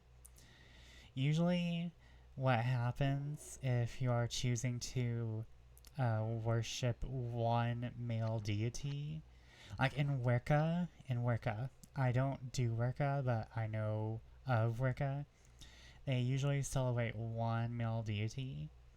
The general one being a kind of modern take on Kronos, known as the Great Horned One. But there's not really a male equivalent to the Maiden Mother Crone. Not one that's worshipped anyway.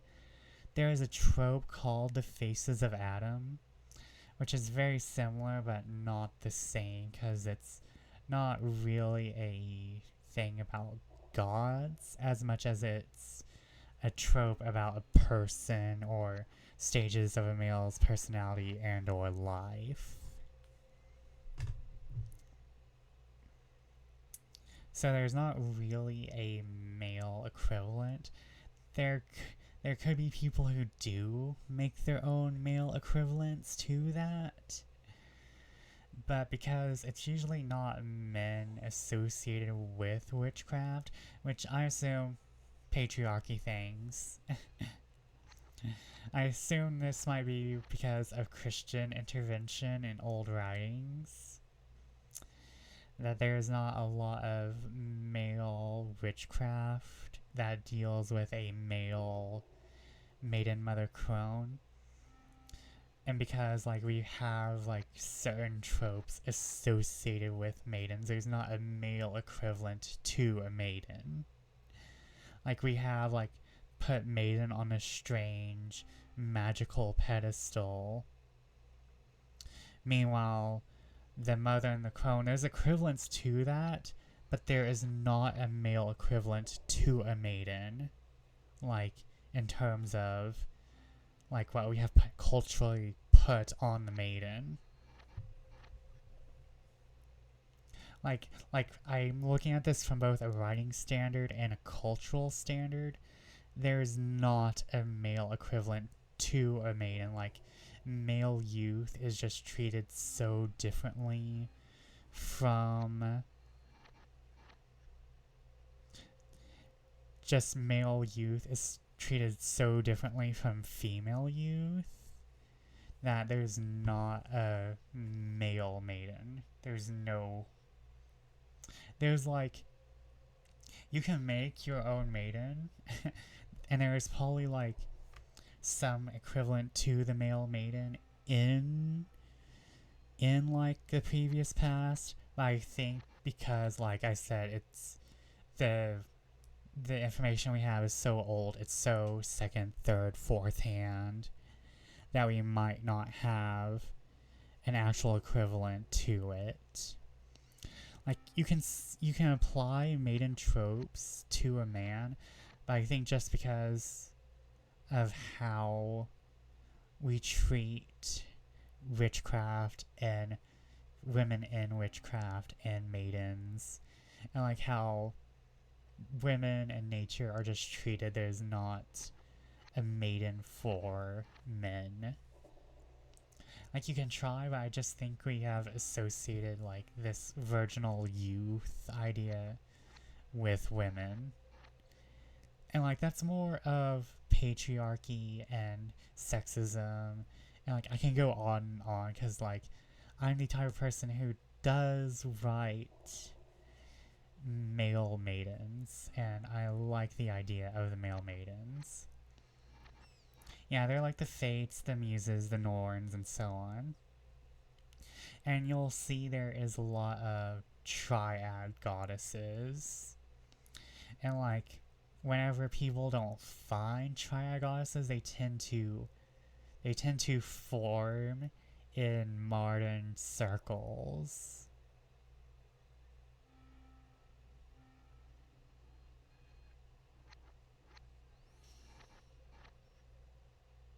Yeah, humans like threes. Troubles come in threes, but in your case, they came in the billions and trillions, and that's alright. Yeah, the child or the athlete, but I feel like the child is something so general. Like, I think there is a point where if you're so young, it doesn't matter if you're a girl or a boy. I think once we kind of hit puberty, that's when the maiden really kind of kicks in. It's like that kind of pre-puberty to like really young puberty age. Kind of like teenage innocence is like where we really hit the it's like where we hit the maiden category for like women. Like I said, there's like the athlete being, yeah, yeah. I kind of feel like because like men are like very associated with more physical strength, and like I said, we could have like bad secondhand, third-hand information, and there is like a male triad for witchcraft. But I kind of feel like we have pushed witchcraft into a certain niche, and that's because of like the information we've received and we've misinterpreted over the eras. And let's see here, we got the cast iron nutcrackers. A nutcracker in the shape of a dog made of 3 cast iron parts fixed together by a pair of cast iron bolts. While the foundry and manufacturer are unknown, many such nutcrackers were produced in the late 19th century and throughout the 20th century, primarily in England and the United States. Unlike their living counterparts, it is entirely safe and in fact recommended to feed them whole pecans. Yeah, that's the thing, like, male sexuality has always been a thing. A thing. But has sexual energy, yeah. It describes the phase of the child's worthiness. Yeah. Like, yeah, you could probably use an athlete in a triad, if that's how you want to look at. But like I'm not 100% smart on this. There's probably stuff I don't know. I'm still kind of new to all this. But I kind of think for a lot of people, witchcraft is kind of like this on the outs thing. And so I think even like more male witches, they will identify more with the feminine triad than the masculine triad, if there was one, or if there is one. There could be one. Let me Google it.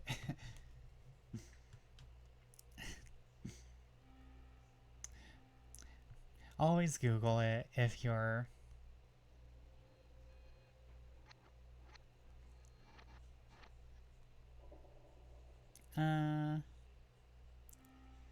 let's see here. Hold on. Let me look up father gods.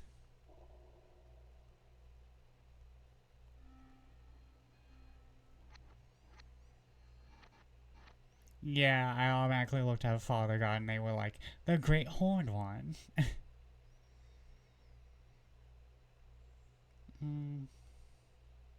Yeah, I don't think...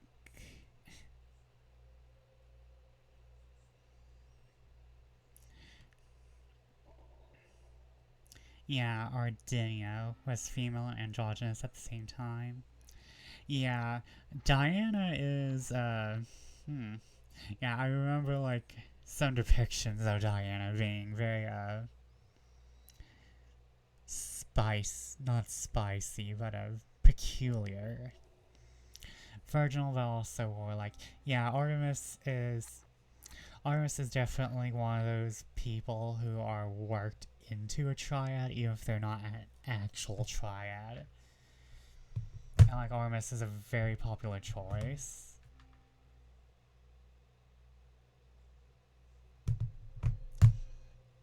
Okay, and Eleanor. Okay. Demons.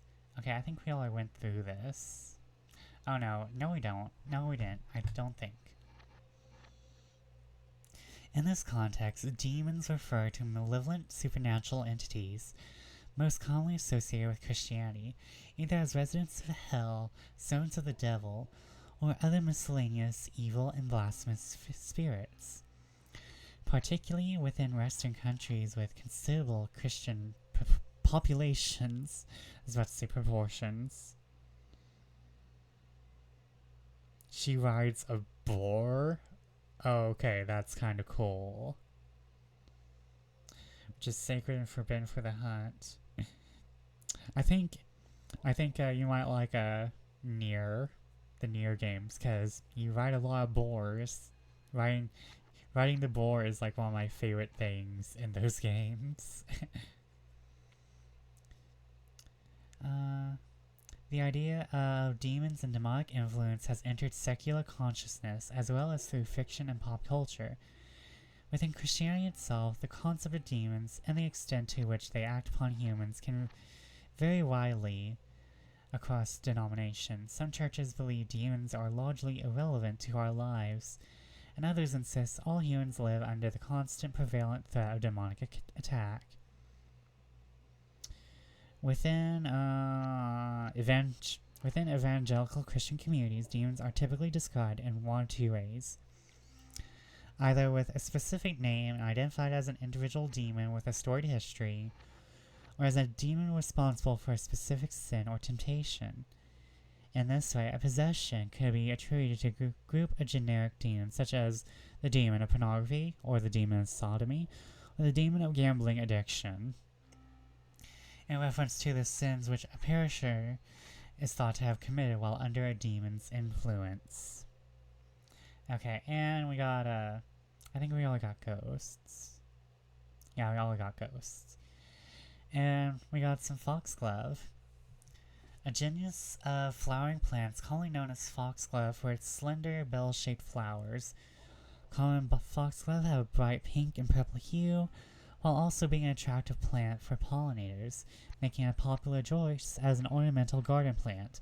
It is also highly toxic to humans and many animals, containing the poison digoxin, which can result in gastrointestinal pain, headache and disorientation, visual aberrations, and acute heart arrhythmia.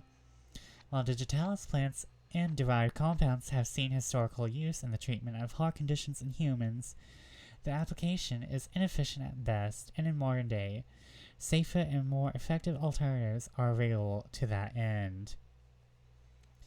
I know about this because I have foxglove in my garden. Please don't screw with me. Okay, we're gonna save. Gonna return. And we're gonna go through the coat closet because we know that's what we do to follow the story. This place is absolutely abandoned. Probably private property. At the very least, gotta grab my wallet, phone, and keys before I can get out of here. Apologies for the intrusion. Open closet. Ugh! Shit. Hey, you alright in there? Well, that's a pretty shit cat impression. Come on now, I'm not set to rob the place. Vesper the Druid, again with the priorities. I know, she just wants her phone.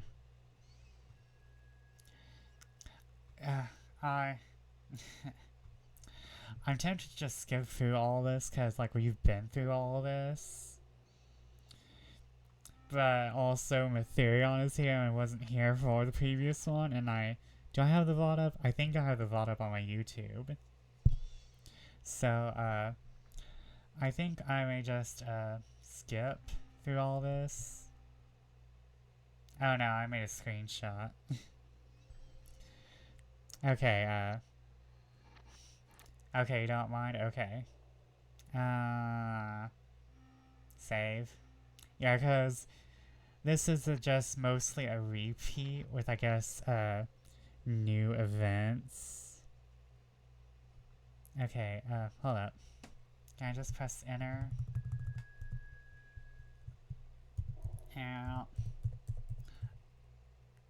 Oh.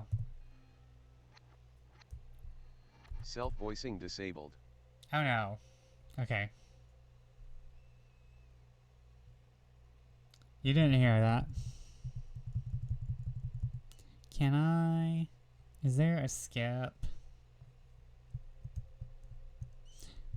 But yeah, this is the first time we met Evie.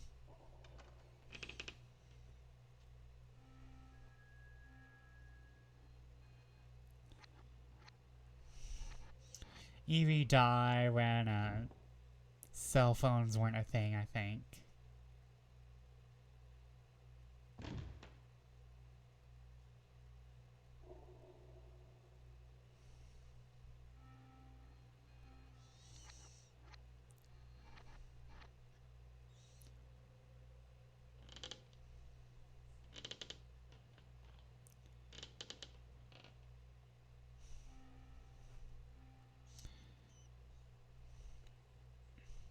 I think we're just gonna continue to play this game for the rest of the night, chat.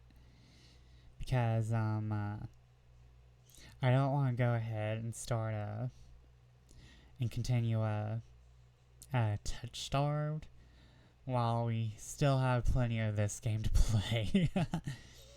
So we'll be going on this one for another hour or so, I think. Okay, so I think we went to the dining hall last time. Or the second floor hallway, so we'll go to the basement. Might as well work from the bottom up.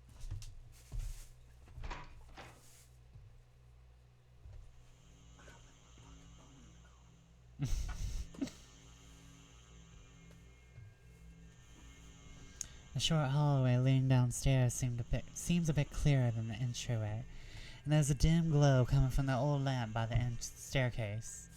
I don't know why I read that as entrance. The stairs are blocked here, and I guess more accurate to say they're completely caved in. If I'm gonna end up in the basement either way, I'll boom. Ah yes, remember guys to have a snack or a drink or a stretch if you need to. I had to be reminded to stretch because y'all can't treat me like a Tamagotchi yet. Can't wait for my Tamagotchi days.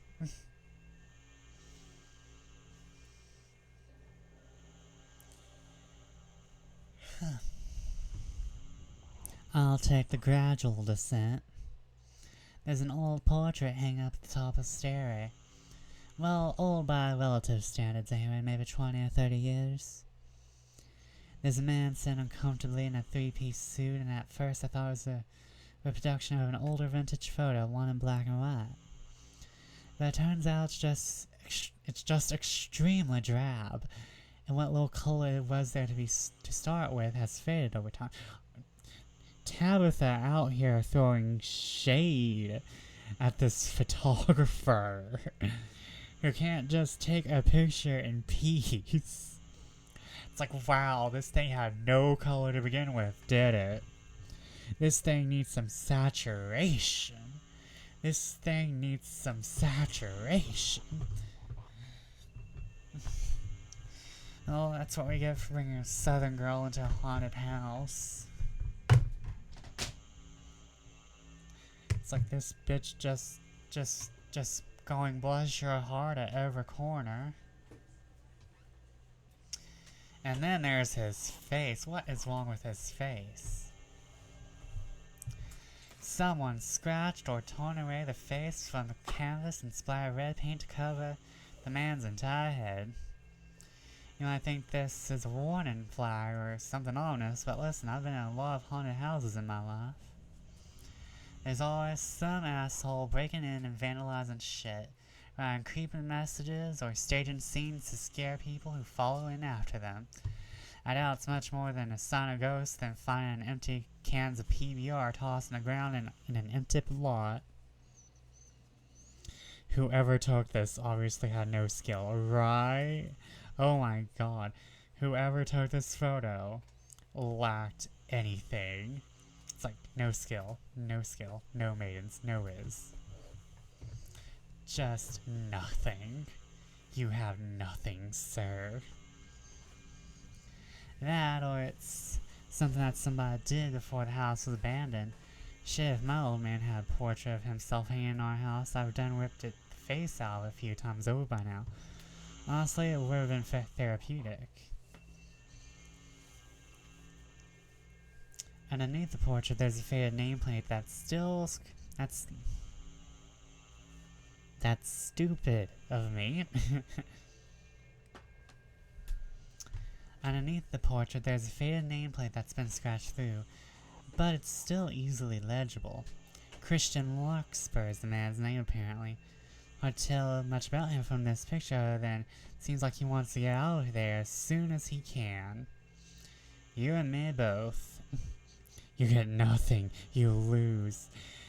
It's like, sir, your portrait wouldn't even be found in one of those cheap HD TV houses. Like one of those flip the house things, you know? Where they kinda put in fake ass photos and stuff to make the house look better and lived in or something. Although in those things they're always like, take out your personal photos. Maybe that's why this house hasn't sold. It's full of personal photos. Why are you leaving your personal photos around people? Or like IKEA.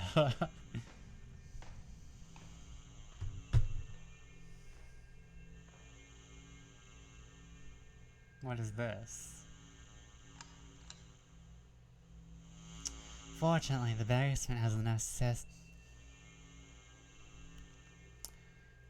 Me trying to keep this accent and trying to speak at the same time is ruining me. How they have those displays where they can show you how you can use their stuff. Oh, if I'm going into IKEA, I already know what I want, probably. Like, I'm definitely one of those people who is like, listen, I just need to go into IKEA for one thing. I'm actually getting it. Though, I've never been in a place where I haven't looked. I always look. And I'm always the one who will spend until, like, the store closes doing stuff.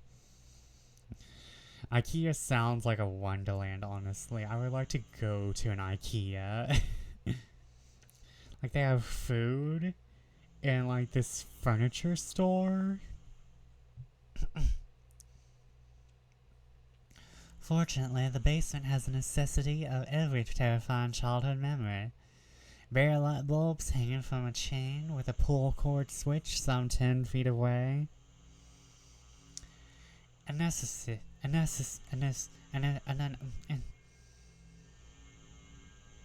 I would like anesthetics for my lips, please. A necessity for every haunted house.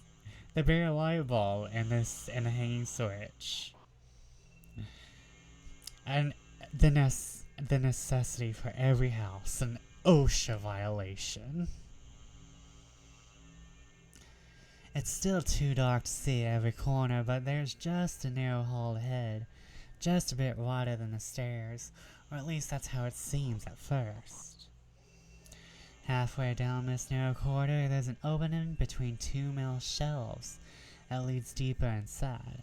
The area past the shelves looks like it's got the water heater, boiler, and most of the other mechanical guts of the house. People don't think about this stuff too much, but houses these days are built with a huge tangle of machines either in their belly or buried right underneath. Cellars, boiler rooms, crawl spaces, they're all parts of the house no one lives around and rarely think about a visit. You use them constantly, but you don't see a water heater too often unless it breaks. Compared to the other basements I've seen, this one is, yeah, pretty bad. The narrow hall that looks like it just goes to the dead end with a circuit breaker at the end is bad enough. But like the fact that you can barely see a path. I hit my phone. But the fact that you can barely see a path through those metal shelves until you're right next to them, that almost makes it feel like the entire boiler room is lying in wait, just hoping you'll pass by and notice it. Notice me, senpai. Notice me, senpai. Notice me, senpai. Please, please, please, just notice me. Notice me. Okay, I'm done.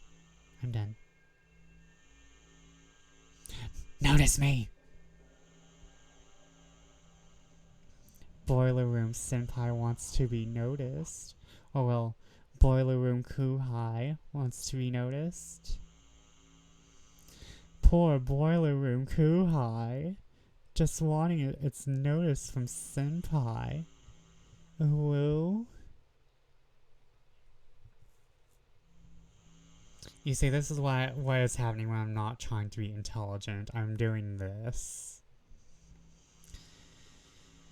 The fact that there's at least 70 cellar crickets and a whole spoils with it.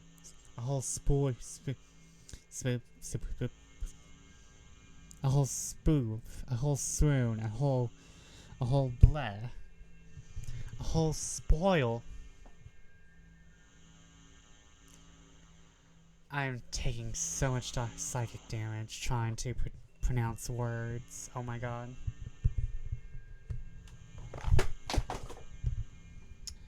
Oh dear. Hold on, chat. I'm messing with my microphone because my back hurts. The fact that there's at least 70 cellar crickets and a whole spool's worth of spider webs in the way doesn't make it any friendlier. Honestly, I'm not sure what I expected heading down to the basement first. There's no way my stuff's down here, so wait.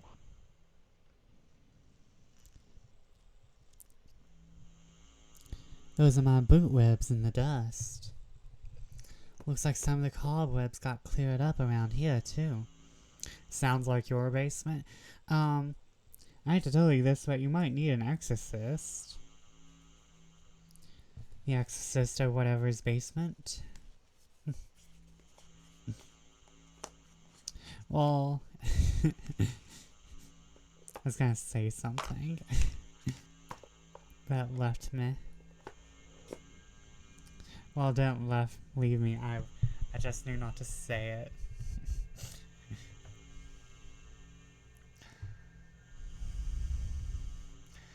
There's a trail leading down the narrow hall, And a path clear through the boiler room as well.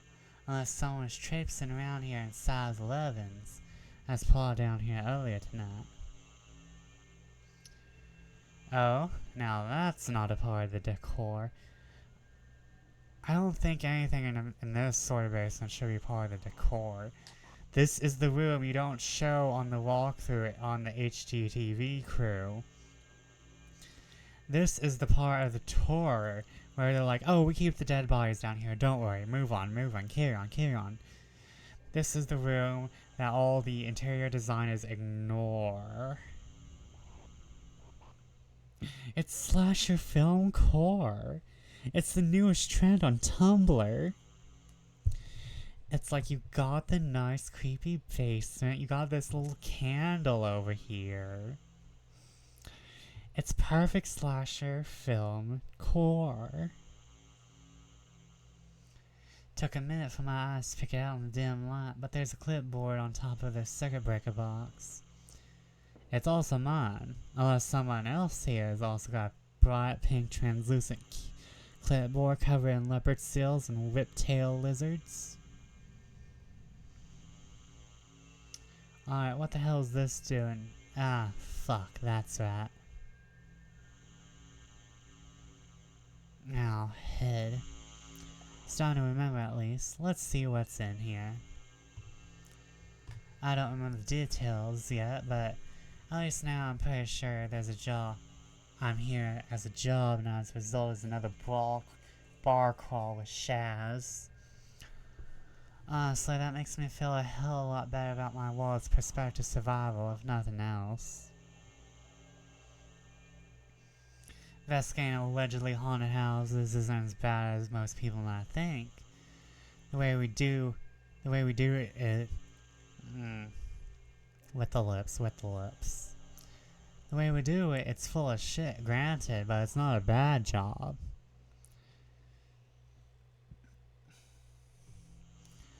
This all looks like it's... Oh no. Hiccups. This all looks like it's about this place. And I just got everything set up for the night. Did I conk the fuck out and fall asleep in the middle of checking a recording or something? My clipboard's full of helpful information at least. Helpful, but dubious, probably not trustworthy. Newspaper clippings about local hauntings rarely are. There's a lot here, my head's still swimming like goldfish in a bag, so reading through will probably help me sort it all out. Probably.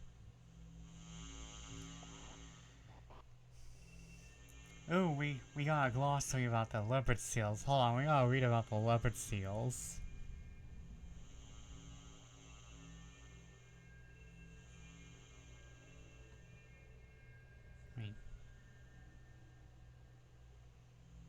I'm not sure if we read about poltergeists.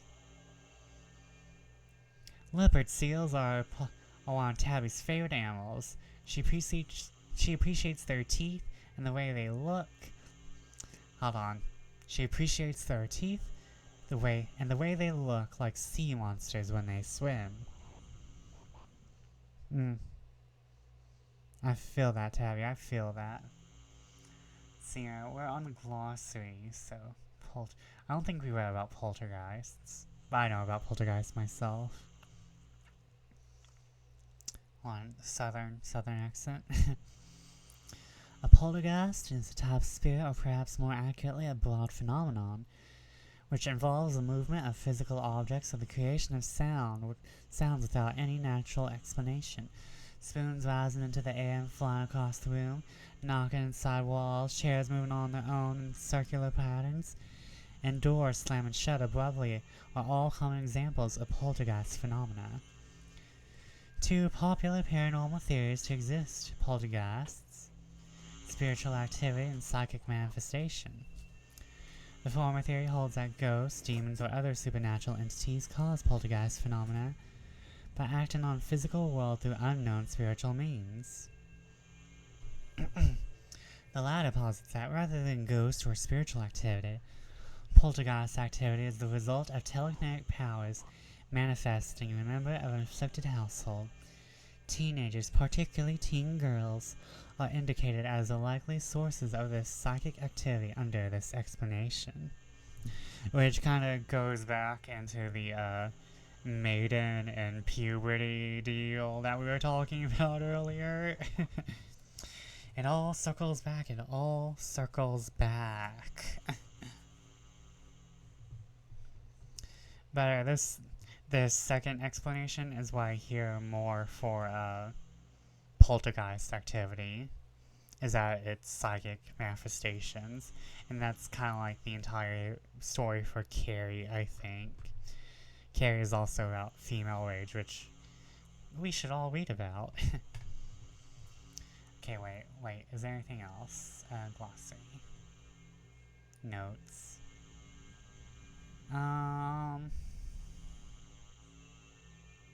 The box buried in the garden. A steel toolbox no longer containing tools. Its interior was once airtight, but the rubber seal around its lid has worn away. Its contents consist of a pair of vials, a handful of unused syringes, 3 unmarked bottles of tablets, a nearly empty package of individually wrapped bandages, and a phone number written on a 3x5 note card. Okay, meant for the horses on Derby Day. On the day of the Kentucky Derby, a popular horse racing event, it's traditional to drink a mint julep, either while watching the races or simply as a convenient excuse to indulge. The cocktail is commonly prepared with a mixture of sugar, usually in the form of simple syrup, bourbon, and mint. Malin Jefferson never watched a horse race in her life. So we're kind of like going through over some of this stuff, cause like, so y'all went here, and, like, it's a nice like top off to like remember the stuff that happened in our previous session of this game.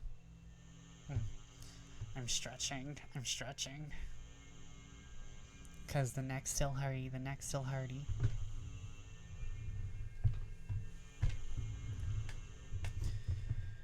Malin Jefferson, an elderly woman who lived near Tabby's childhood home, crossed an unkempt field and through a copse of trees. Tabby's mother worked for a time as a visiting caregiver for Malin through an at-home nursing company, but Malin Jefferson canceled their services as her savings dwindled towards the end of her life. The exact nature of her death officially listed as accidental poison. It wasn't accidental, I'm telling you that. It is purposeful. As a result of ingesting a fatal dose of foxglove as a part of a garden salad. Tabby maintained at the time she spoke with the ghost of Malin Jefferson, and that her death was intentional, an attempt to trigger a suicide clause of a life insurance policy to prevent her nephew from profiting off her death. No evidence exists to confirm or refute this claim. As a result, the suicide clause was not triggered, and her nephew was awarded with a life insurance policy.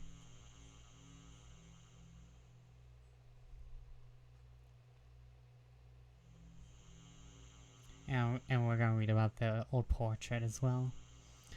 An old portrait, likely dated to the early 80s, hangs at the top of the basement stairs. In it, a man sits precariously, as if posed in an The psychic damage I take whenever I mispronounce a word is amazing. In it, a man sits precariously, as if posed in an uncomfortable position by the photographer. His face, as well as many of the features of the upper portion of the painting, have been whipped away with a significant vigor. The nameplate beneath the portrait reads Christopher. Where the fuck did I get Christopher? Christian Larkspur, though it's only legible beneath a layer of scratch marks and patina. You did not hear that beep. We're going to do the history of 77 Oleander first.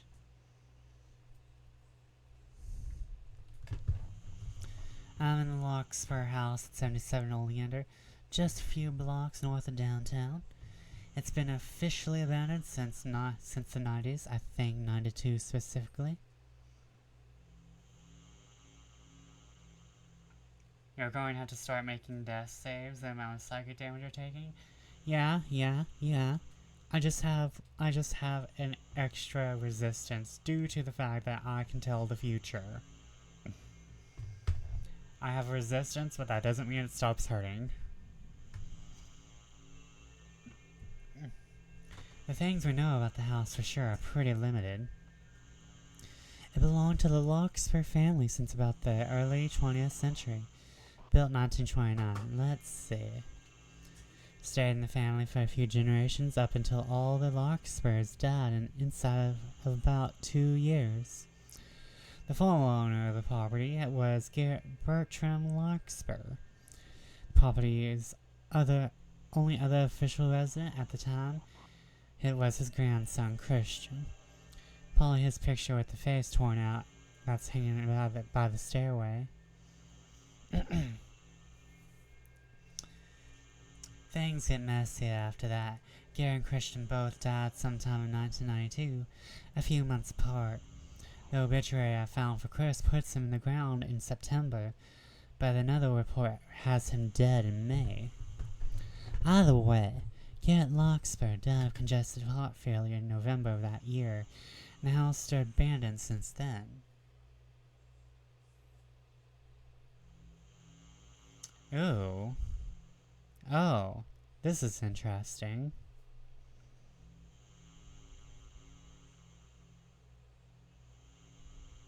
January 1955 newspaper clipping. Local girl found in forest on festival night. Gloria Larkspur went missing for 3 days and 2 nights when she was a kid. I think around 10 or 11 years old. She ran away from home, and there were a couple posters about it I managed to find in the newspaper archives. Missing.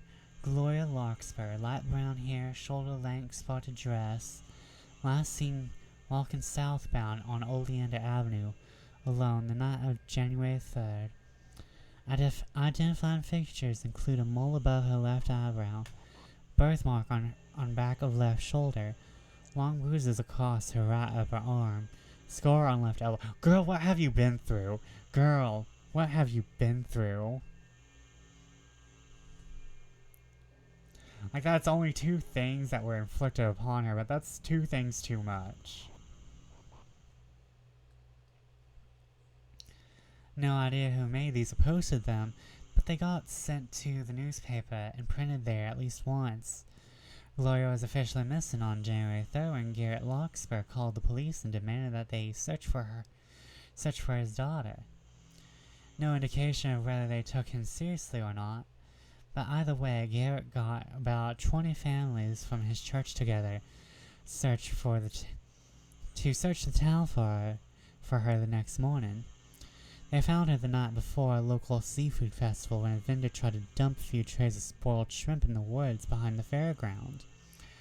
After they tossed the shrimp into a ditch, they turned around and found Gloria huddled down between 2 palm trees, just staring up at them. She was taken home after that and never said a word the whole time. At least not. It's the end of the day, chat.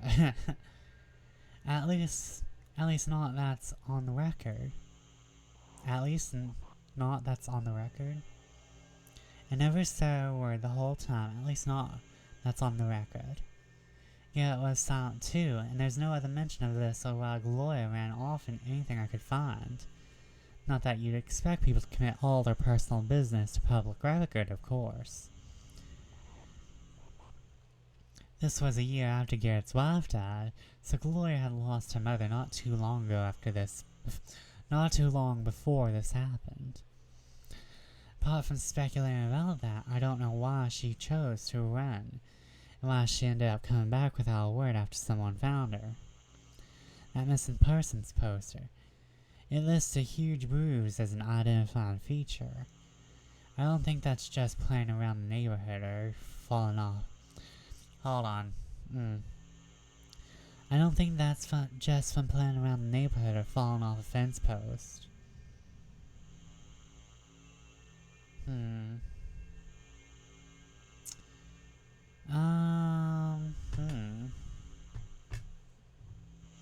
I want to read what the people from around 75 Oleander had to say. No, wait. Hold on. I only know about the 2 different death things from before.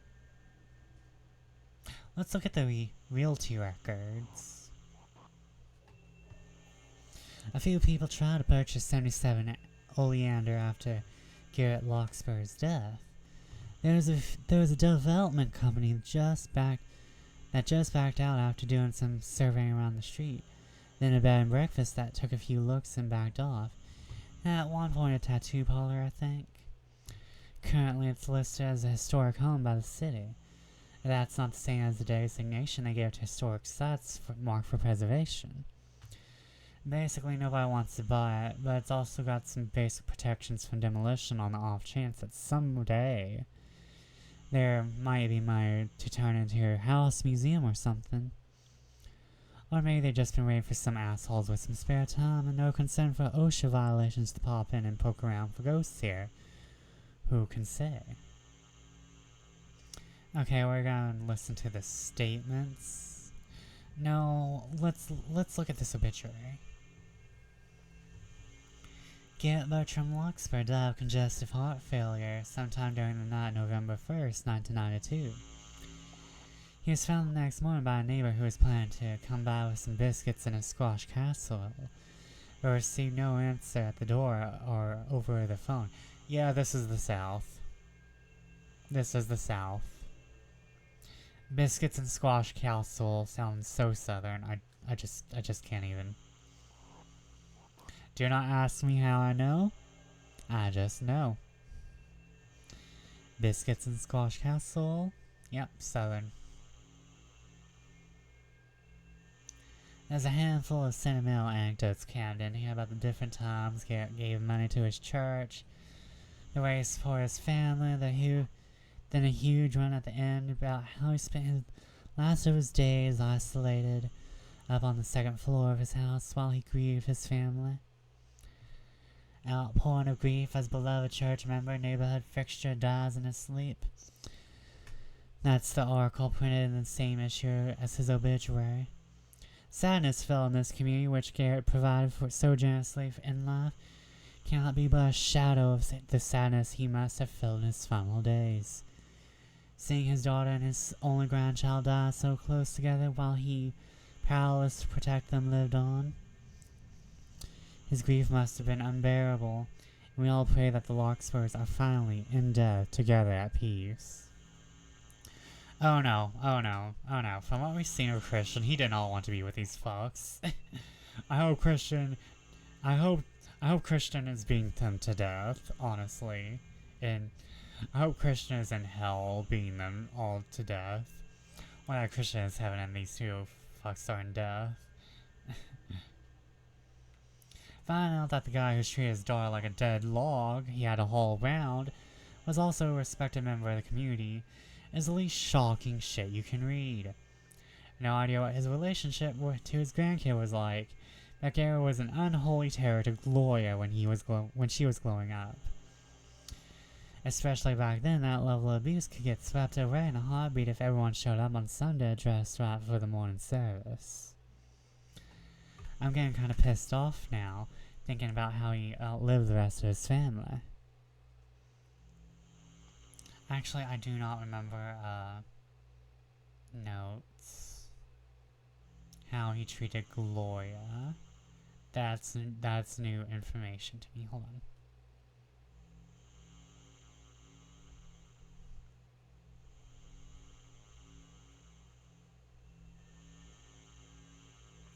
I need to double check.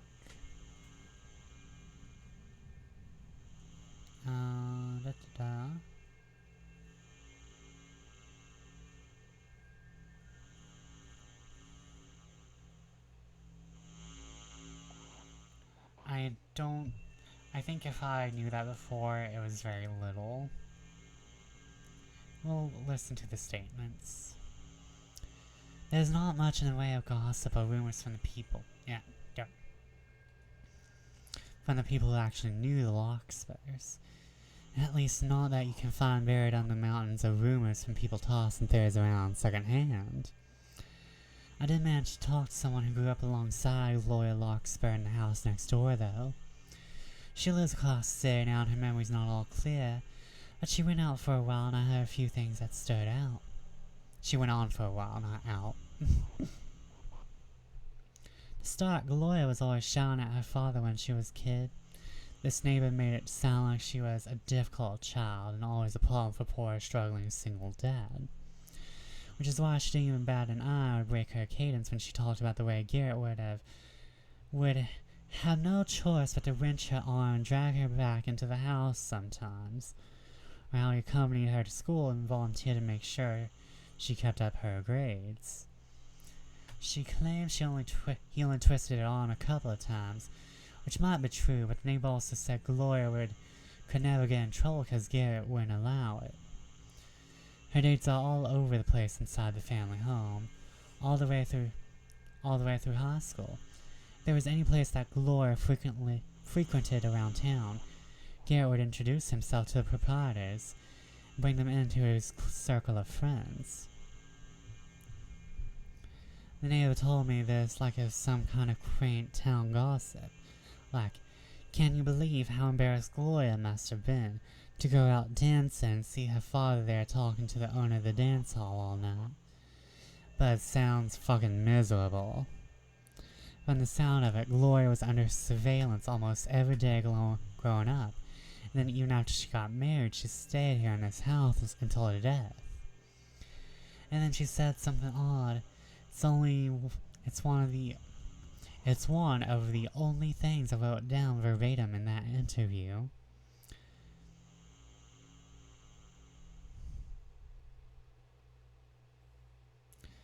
Gloria. You see, the woman could only truly understand the feelings of people she hated. I had always thought that she was awfully cordial with her father in the years before she died. I think that's why her child, on the other hand, oh, that poor child, I doubt she ever understood him at all. Granted, all this is from a woman remembering it from over 60 years ago, so I don't know how much to weigh this as hard fact. Hold on, chat, my leg is, restless. Hold on. I don't doubt her, though. I don't know if she's remembering everything perfectly, or she just told me the bits she thought I wanted to hear, but I don't think she lied. Oh, okay, so we go through all of these.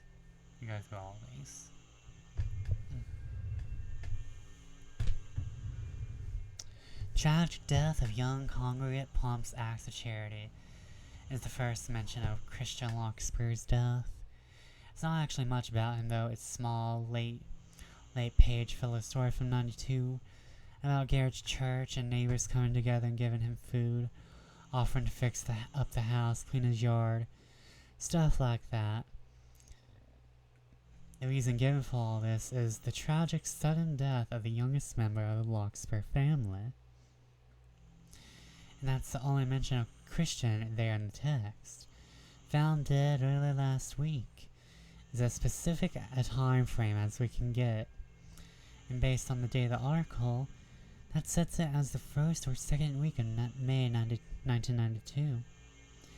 His obituary, though, that's pretty definite about the time and circumstance of everything. September 19th, 1992, Christian Larkspur, an aspiring chef and accountant, found dead in his home at 77 Oleander Avenue by his grandfather, Garrett Larkspur. The accountant bet seems like someone's editorial. Christian wasn't working at the time of his death. and actually have been fired from a low-level post in an accountant's office in town in the fall of '91. I can't find much on that, but it sounds like severe anxiety piled up on never talking to anyone about his parents' death in the year before. His official obituary says that he had a chronic health condition which went undiagnosed, which could mean anything. Could be the anxiety they're talking about. From the sound of this family, it might not even go in. But from the sound of this family, that they might not even go in to get a diagnosis for a severed hand, much less anything less visible. It's suspicious. I don't know what sort of suspicious, though. Is this telling me that the family let Christian suffer from a long-term illness they stubbornly refused to treat as a way to pretend it wasn't real? Was it some sort of weird cover for some other cause of death the family didn't want printed in the papers? The first story in May is still rattling in my skull. The death certificate's pretty clear about this September 19th date, though. So why would the neighbors and church bulletins say Christian died back in May? There's still a few gaps, but I think I remember well enough to know what's going on here. I need to find my equipment for one. I probably need to wrap up this job before sunrise or I feel like shit tomorrow. Now there's two things I hate about the work I do. The first is the way people just say shit's based on a guess and that becomes part of the official story of a place. I remember now that the reason my boss sent me out here to this house is this podcast he heard a few weeks ago, where a couple folks did a lock-in here, bought a psychic, set up cameras, everything like that. Then they went and pretty much read off the Wikipedia article for the place, and traded speculation about whether ghosts killed Garrett Larkspur, or if the family was cursed or not. Within a few days of that episode, about a dozen different paranormal research groups drove across state lines just to spend a night in the house. Since they all got a good deal of press riding on that first show's coattails, my boss naturally figured he'd send me over. He's probably already got his article on it written up, so not sure anything I do here really amounts to much.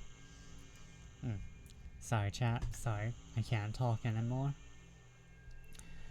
The podcast that started all this pulled a few accounts from an early OO's investigation that brought in a medium to read the place.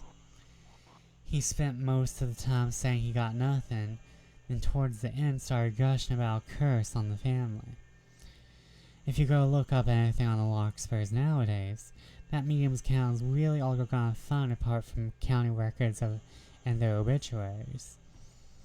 He claimed that Garrett Larkspur, the patriarch, had worked to bring the family back from the brink of ruin, and cared more about his only daughter's survival than his own health. When his daughter and her husband died in an accident, Garrett's health started to fail. At that point, he never left the house, which at least is something I confirmed from the neighbors who were around at the time. The medium said that the grandson, Christian, was sickless since birth and Garrett put all the rest of his energy into his grandson's well-being. Lies. Or well-being. Wonk.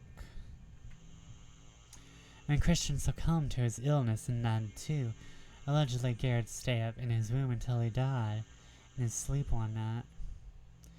So first this podcast repeats that, then 17 other places stop by and repeat it too.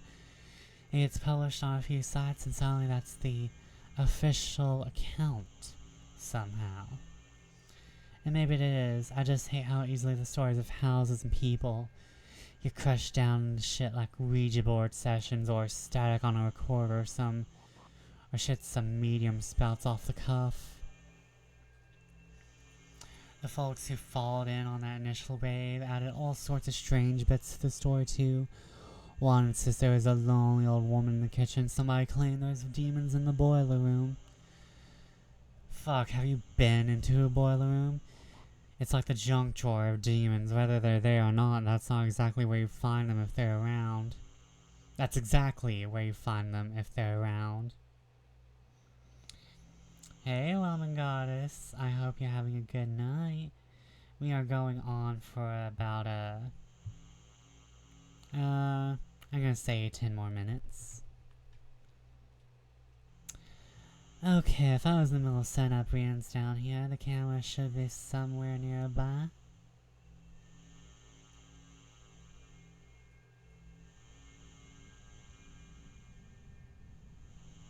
Damn. I gotta get out of here and lie the fuck down. You know, not one of those shows mentioned Evie. That's because I avoid people whenever possible. Shit. Sorry. I'm alright. Weren't you trying to scare me out of here anyway? That's probably the best I could do, so I've kind of given up. Oh. I was really counting on the fact that I'm a ghost being enough, so you don't have to run after that. So when you didn't run after that... Oh, shit. What's wrong? Are you hurt? You had to say that. That I'm a ghost? It's pretty obvious, I think. Yeah, now I can't play dumb and pretend I just didn't notice. So I'm the one who barged in and set up cameras and shit in your house. Oh, that's what you were doing. It's okay. I barely live in the top parts of the house. I don't even take up all the basement. I know she's Evie by imagining her talking about her phone. Not one of those stories told me where my phone is. None of these stories are being helpful to me because they do not tell me where my flipping phone is. I need my phone. I cannot survive without my phone. I need it. I need it. I need it.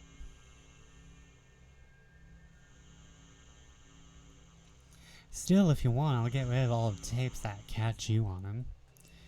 Oh. You don't have to get rid of them. I mean, maybe you could just leave them. I could watch them, see how I look on film. I've never seen myself on camera before. It's kind of exciting. That's... sure, if the camera catches you. Which I doubt it will. Honestly, I'm not convinced at all the digital stuff we lug around to these scenes is really catching anything but static and dust. And now, sorry again. If you see my phone or wallet or keys, could you let me know? I'll leave as soon as I get that and gather the equipment I left around here. And yeah, I'll let you know. Oh, wait. Actually, I think I saw Olive outside the front door, across the street.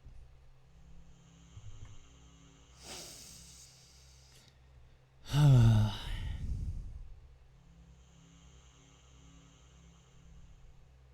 mean, that was more convincing than the scream you tried earlier. If I had just been a bit more asleep out, I probably believed you. Evie sinks a bit and flickers. She looks dejected. I should have saved that one. Don't laugh. I'm trying my best to make you leave right away. I didn't laugh. Okay, I did. I did laugh.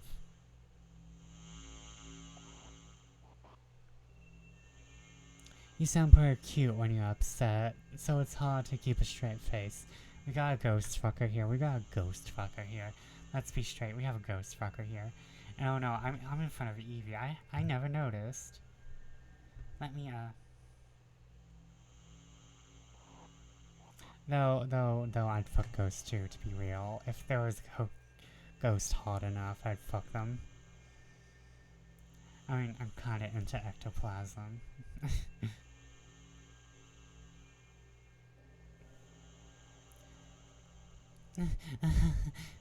Thanks, you too. Oh, hell. Evie? You don't have to run just... Oh, alright then. I'm not sure why I felt so relieved to talk to a ghost. I should probably be having an existential crisis about now. But I'm way too fucking tired to manage that. Shit, should I try to find her or... No, I gotta get out of this house. The cameras I set up should be in the boiler room. I think I brought 3 in here with me tonight. May as well pack everything up on the way.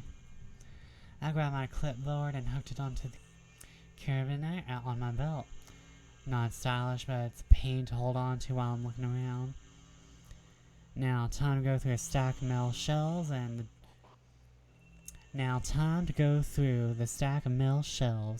into the dark, creepy boiler room.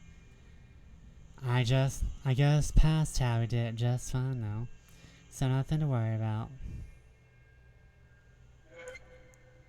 Yes, remember to get a snack or a drink or stretch. Oh man, I wish I could just pop out my ring blade. My shoulder. Oh. About as I expected, the boiler room's full of machinery and a rusted out water pump and a huge HVAC unit, and half a dozen other things I don't care to get close enough to inspect. The vents start out as solid boxy metal tubes, but it looks like the house has had a lot of retrofitting, so most of the overhead space is cluttered with those crinkly, snake-like tubes that carry AC into the house. Most of the vents are busted or have at least a few holes. The pipes flowing to and from the water heater and the water pump are fractured like brittle bones. There's another light bulb with cord here, but it doesn't work. Yes, we have the one that doesn't work. Are you drinking some Coke Zero?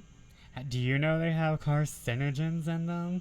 But they're the same carcinogen that's like, low level, like aloe vera is a carcinogen, apparently.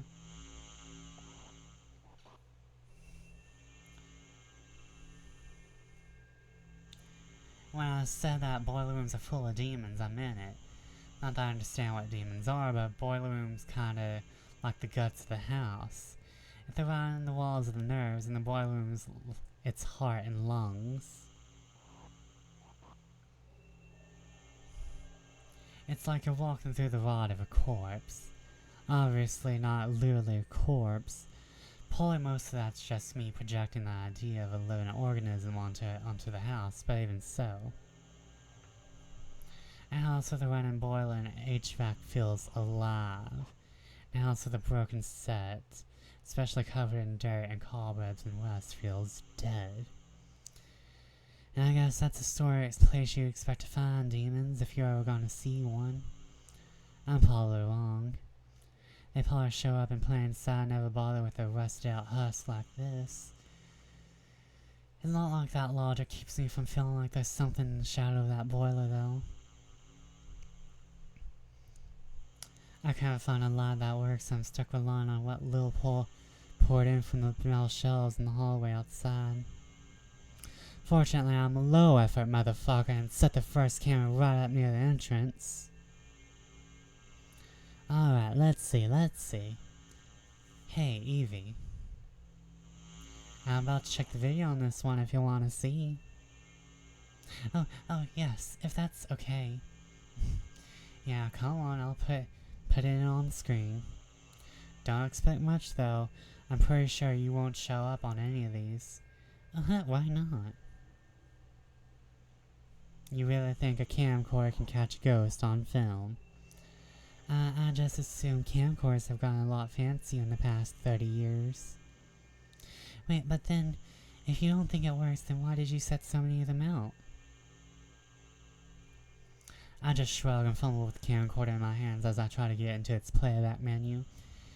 It's just a thing paranormal investigators do. Everybody's on board with stuff about orbs and electronic voice shit and spirit box recordings.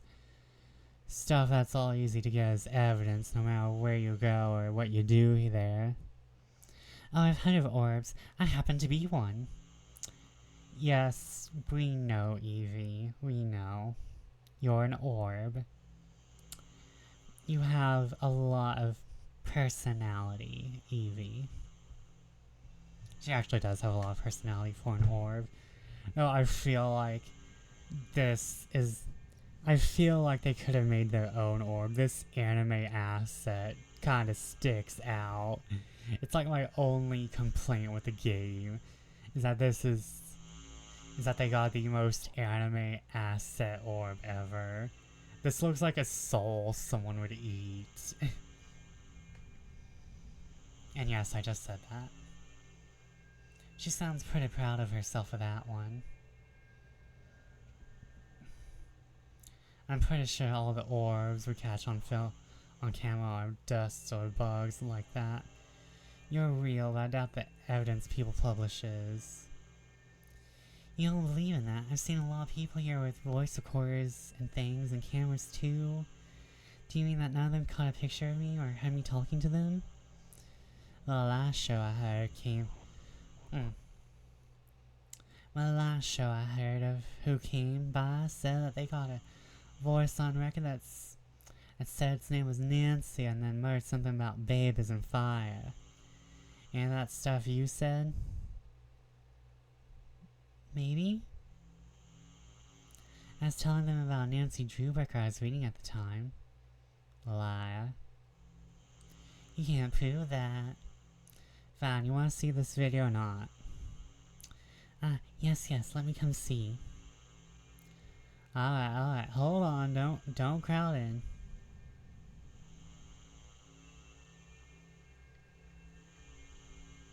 Alright, here about 11:48, recording the old, no, hold.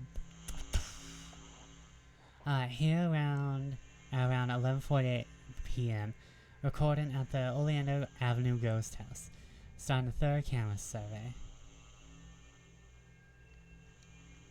There's nothing happening. Yeah, that's about what I expected. Ooh, we got an orb. Oh wait, there's something. Oh, what? No, there's nothing. That's just dust falling on the lens. I was definitely moving around here in front of this camera when you set it up, though. Were you? No, I was hiding pretty much the whole time. This woman. They're stealing. I said that before. In real life. This woman, I swear. They're stealing my vocabulary. I don't think there's anything in here. I'll check the frames later. If I see a cute blue fireball around, I'll send you a copy of the picture. What? You're serious about that? Yep. You're the one who asked, don't get surprised now. Well, you didn't leave when I asked, so I didn't know if you would listen. What was that? I guess you're right, there's nothing here. I saw that came out as a yawn instead. There's enough of that. I'm gonna pack all this up now and... Are you okay? There's something here, like there's something in the room that wasn't on the recording.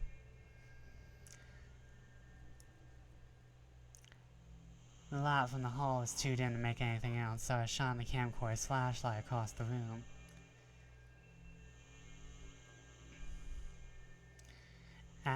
You know what, I'm gonna save here, because we're hitting the end of the night, chat. And this seems like a good spot. So, that was good. That was good. I had a fun time tonight. I rambled a lot. I had more fun chatting than I did playing, honestly. But, we're gonna end it here tonight. We're going to 12. We're going to 12 if I could. But, this neck pain is like my neck, my back, my hips, they're all getting cracked. When you hit 29, everything starts to hurt just a little more. When you hit 29, everything starts to hurt a little more. But yes, my neck, my back, my hips are all cracked.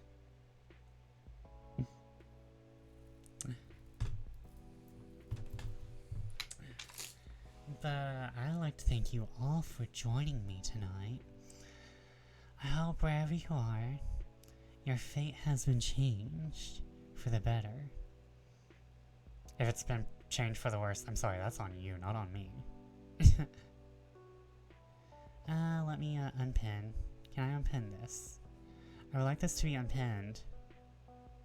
Unpin. There we go. But let me see who we're gonna raid. Up. Up. Who we gonna raid? Who we gonna raid tonight? Okay, we got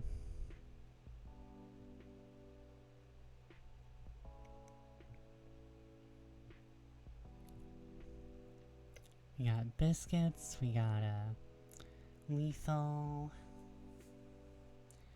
we got Kiro, we got River, we got Moon. Let's see here. I want to give you guys over to a chill stream, though nobody's being chill tonight. So, let's see here. We're playing horror, so I'll send you to Sens. No, wait, is anyone else playing horror? Let's see here.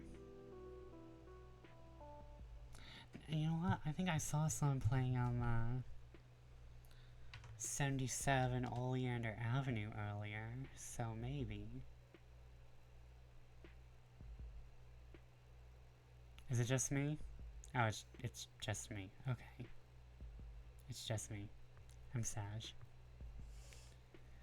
Okay, so let's see here. I always have a bad time trying to pick someone to raid. Let's see here. Because I'm always like, do I choose mood or do I choose to support someone? Let's see here.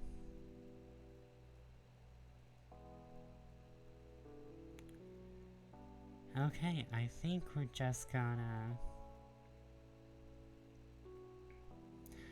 You know what,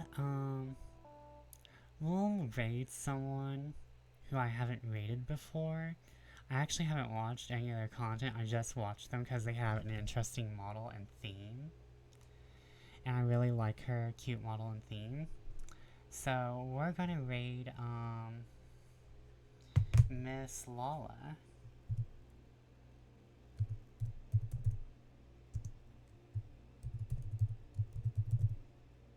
Miss Lala VT, because I love her, super cute model.